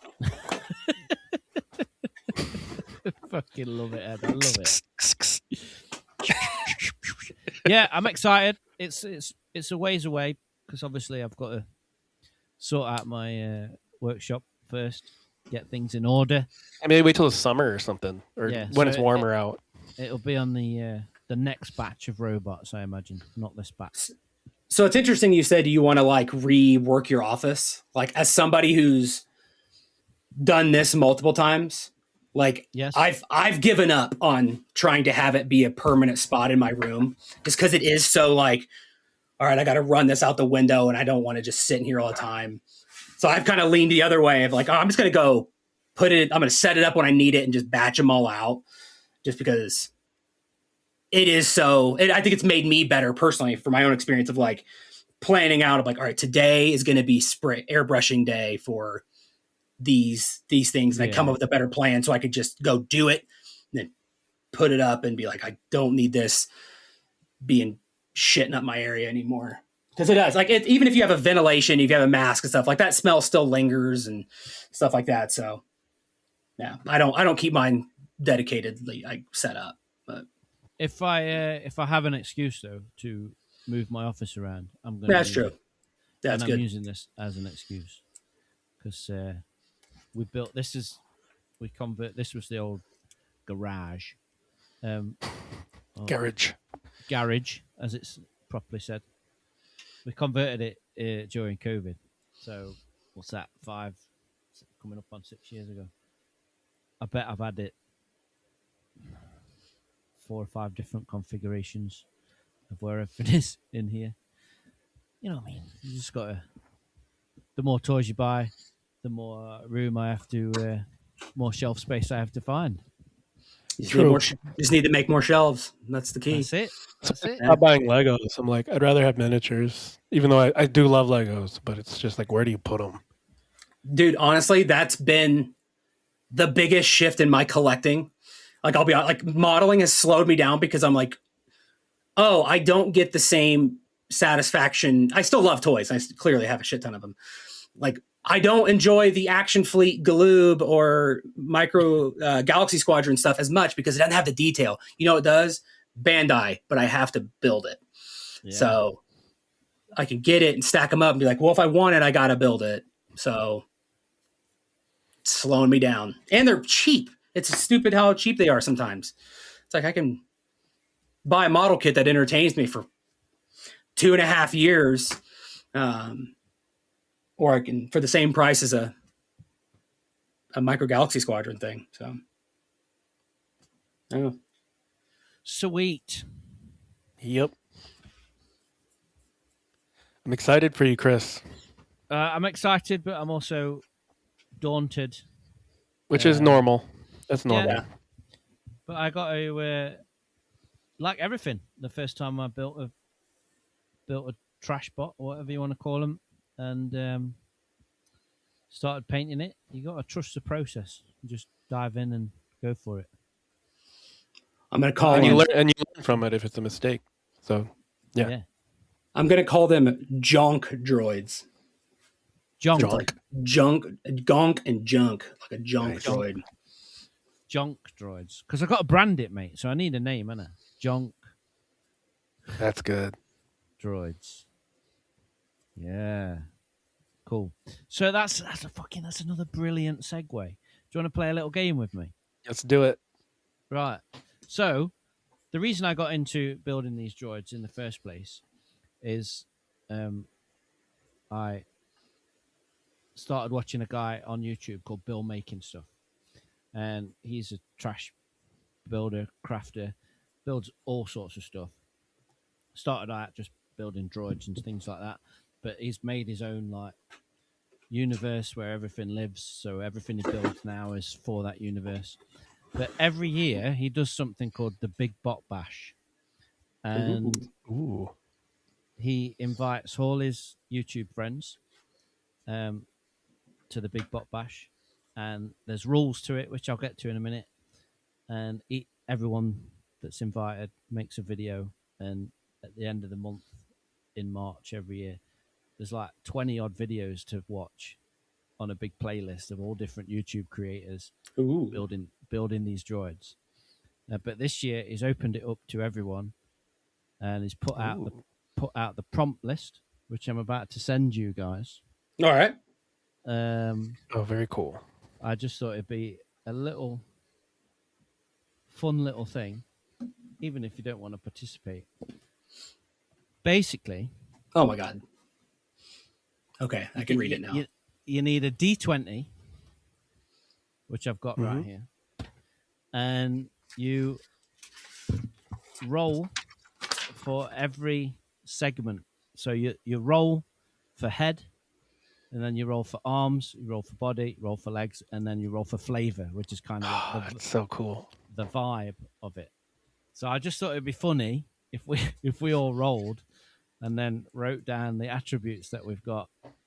And all right, so what is it? So what we got head, arms, body, legs, and flavor. So I'm gonna do it. I'm gonna like build one. Yep. Next month. But I just thought it'd be fun if you guys rolled and see what kind of. I need that accountability. Hell, I'm doing it now too. I'm committing. Oh, sweet. Let's do it. So for each of those attributes, there's 20 things like listed out. So I'll roll first for head, and that is a 9. So head is hot head. All right. Who's going to roll next for head? I can. Yeah. I got a 19, which is punchy. Pointy. Pointy. Oh, pointy. Oh. Sorry, I followed the arrow. My bad. I want to swap. Pointy. All right. I am rolling for head. Let me roll. I have a 6. So I have Cyclops. Oh, nice. That's cool. Well, I was going to write down your guys' too. So, you got Ed got pointy. I got hot. Like, is that like attractive or like on fire? Or is it up to whatever you want? Well, I pictured fire, but. It says now interpret. When you get to the end, now interpret these attributes however you like. Got it. Cool. So whatever it means to you. So right. I'm rolling for arms. 18. Piston. Ooh, that's a good one. That. Yeah. All right, what do I got? 11. Short. Okay. I have a 16. Club. Nice. I'll roll for body. 2. Worm. Oh, worm body. That'll be interesting. Hot piston worm. Right. Okay. This is going to be an interesting droid. 13. Holy. Holy. Holy, and yours was worm. I keep forgetting to write them down. I'm just watching the. There you go. Roll. And a 9. Camouflaged. Ooh, that's good. I like doing that. That's what another thing gouaches are good for, like doing the spots of a camo, Yeah. because you can still get what's underneath. Anyway, You know what else is really good for that? Any kind of like a sticky tack, like a silly putty, like the gooey, like a kneaded eraser. Yeah. You can like use that, make a worm out of that, spray around it. It can make your lines not super crisp, but it gives you like it's like better than tape. But anyways, go ahead. oh, is it me? No, No, it's Chris. On a roll for legs. legs. That's right. 12. Stumps. This is going to be weird. Weird looking droid. A stumps with wormy body. That could look. Yeah. I don't know why I'm thinking of that worm in Solo. But anyway, what's her name? Madam Proxima. Proxima. Yeah. I was thinking Earthworm Jim, but Yeah. I got a 19 rocket. Rocket legs. Fucking Interesting. Attack of the they fly now. They fly now. I got a 6, so I have triple jointed. Oh, cool. That's cool. Right, and I will roll for flavor. So the flavor of the droid, so the vibe is 2. Minor. Okay. With an E, not an O. Hot-headed miner. Hot-headed, piston-armed, worm-body, stumpy-legged miner. Dude, that could be sick. I'm very jealous of yours. I have immediate ideas for yours. That sounds awesome. Okay.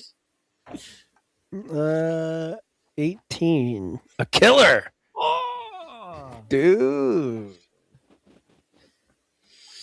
All right. Mine Add some blood. is I have a 3. So I have a thief. Thief. I don't really take Cyclops as thieves, but you know, we can Sneaky. we can work with that. We can work with that. Oh yeah. So Put a cloak on him. interpret these attributes however you like.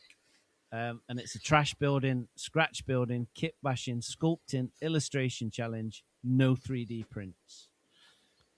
Oh, Yeah. no 3D. So when's our end date? When does it need to be done? I think it's the end around the last week of March. So End of March. about a month's time. Okay.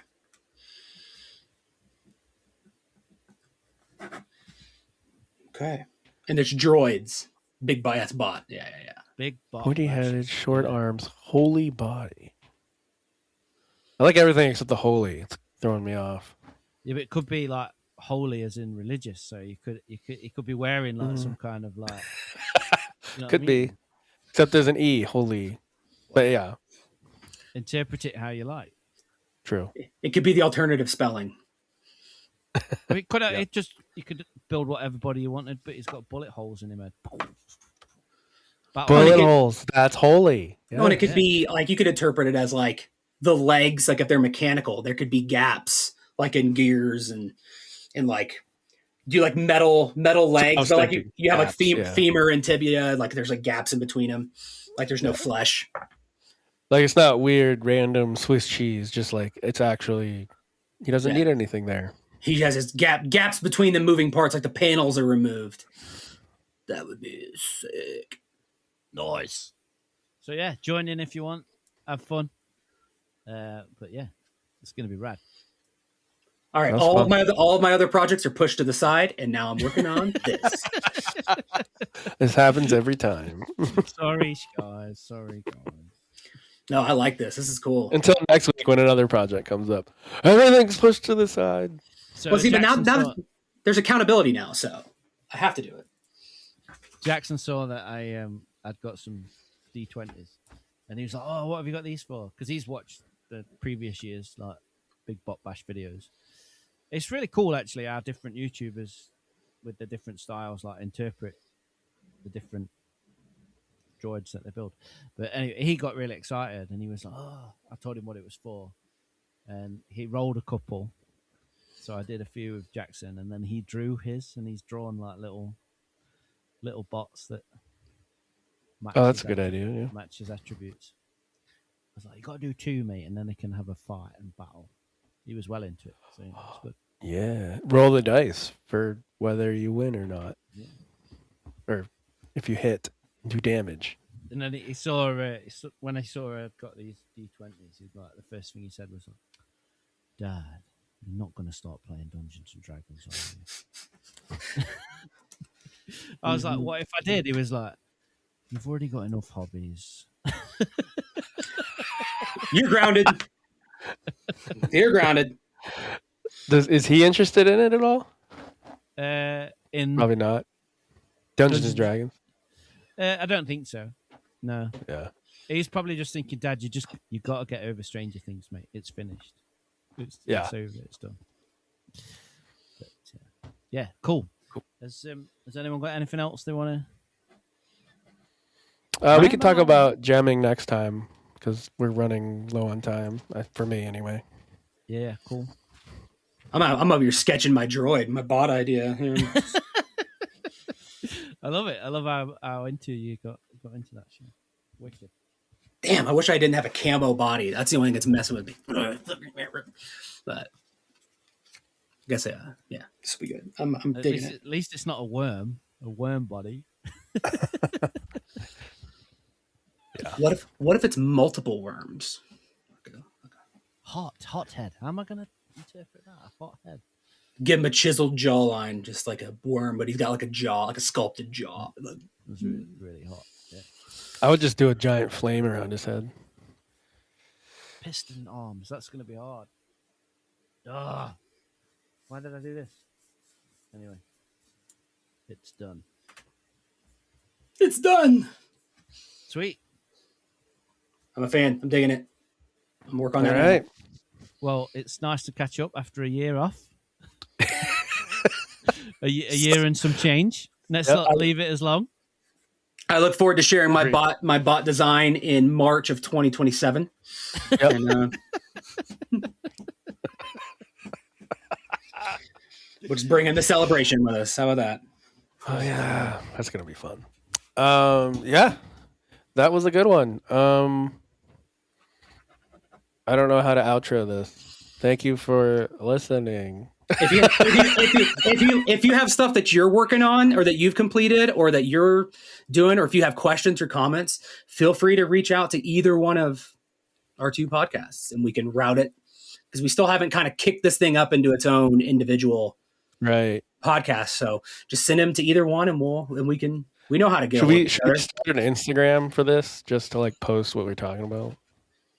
This like actually I think warrants it versus like Scruffies and it's like we have one but we just don't post anything. It's like, God, I've done so well at kicking Instagram. It's like, oh man, but we'll figure something out. We'll draw you back in, Shawn. We'll draw you back. Oh my God, life is so good without it right now, but we'll figure it out. We'll get something. Cool. We'll make Ed manage it. Sure. Because I gotta practice my gemming, my glazing. Yep. Yes. Yeah, it's I've so impressive looking. I've got to learn how to airbrush. So. Yep.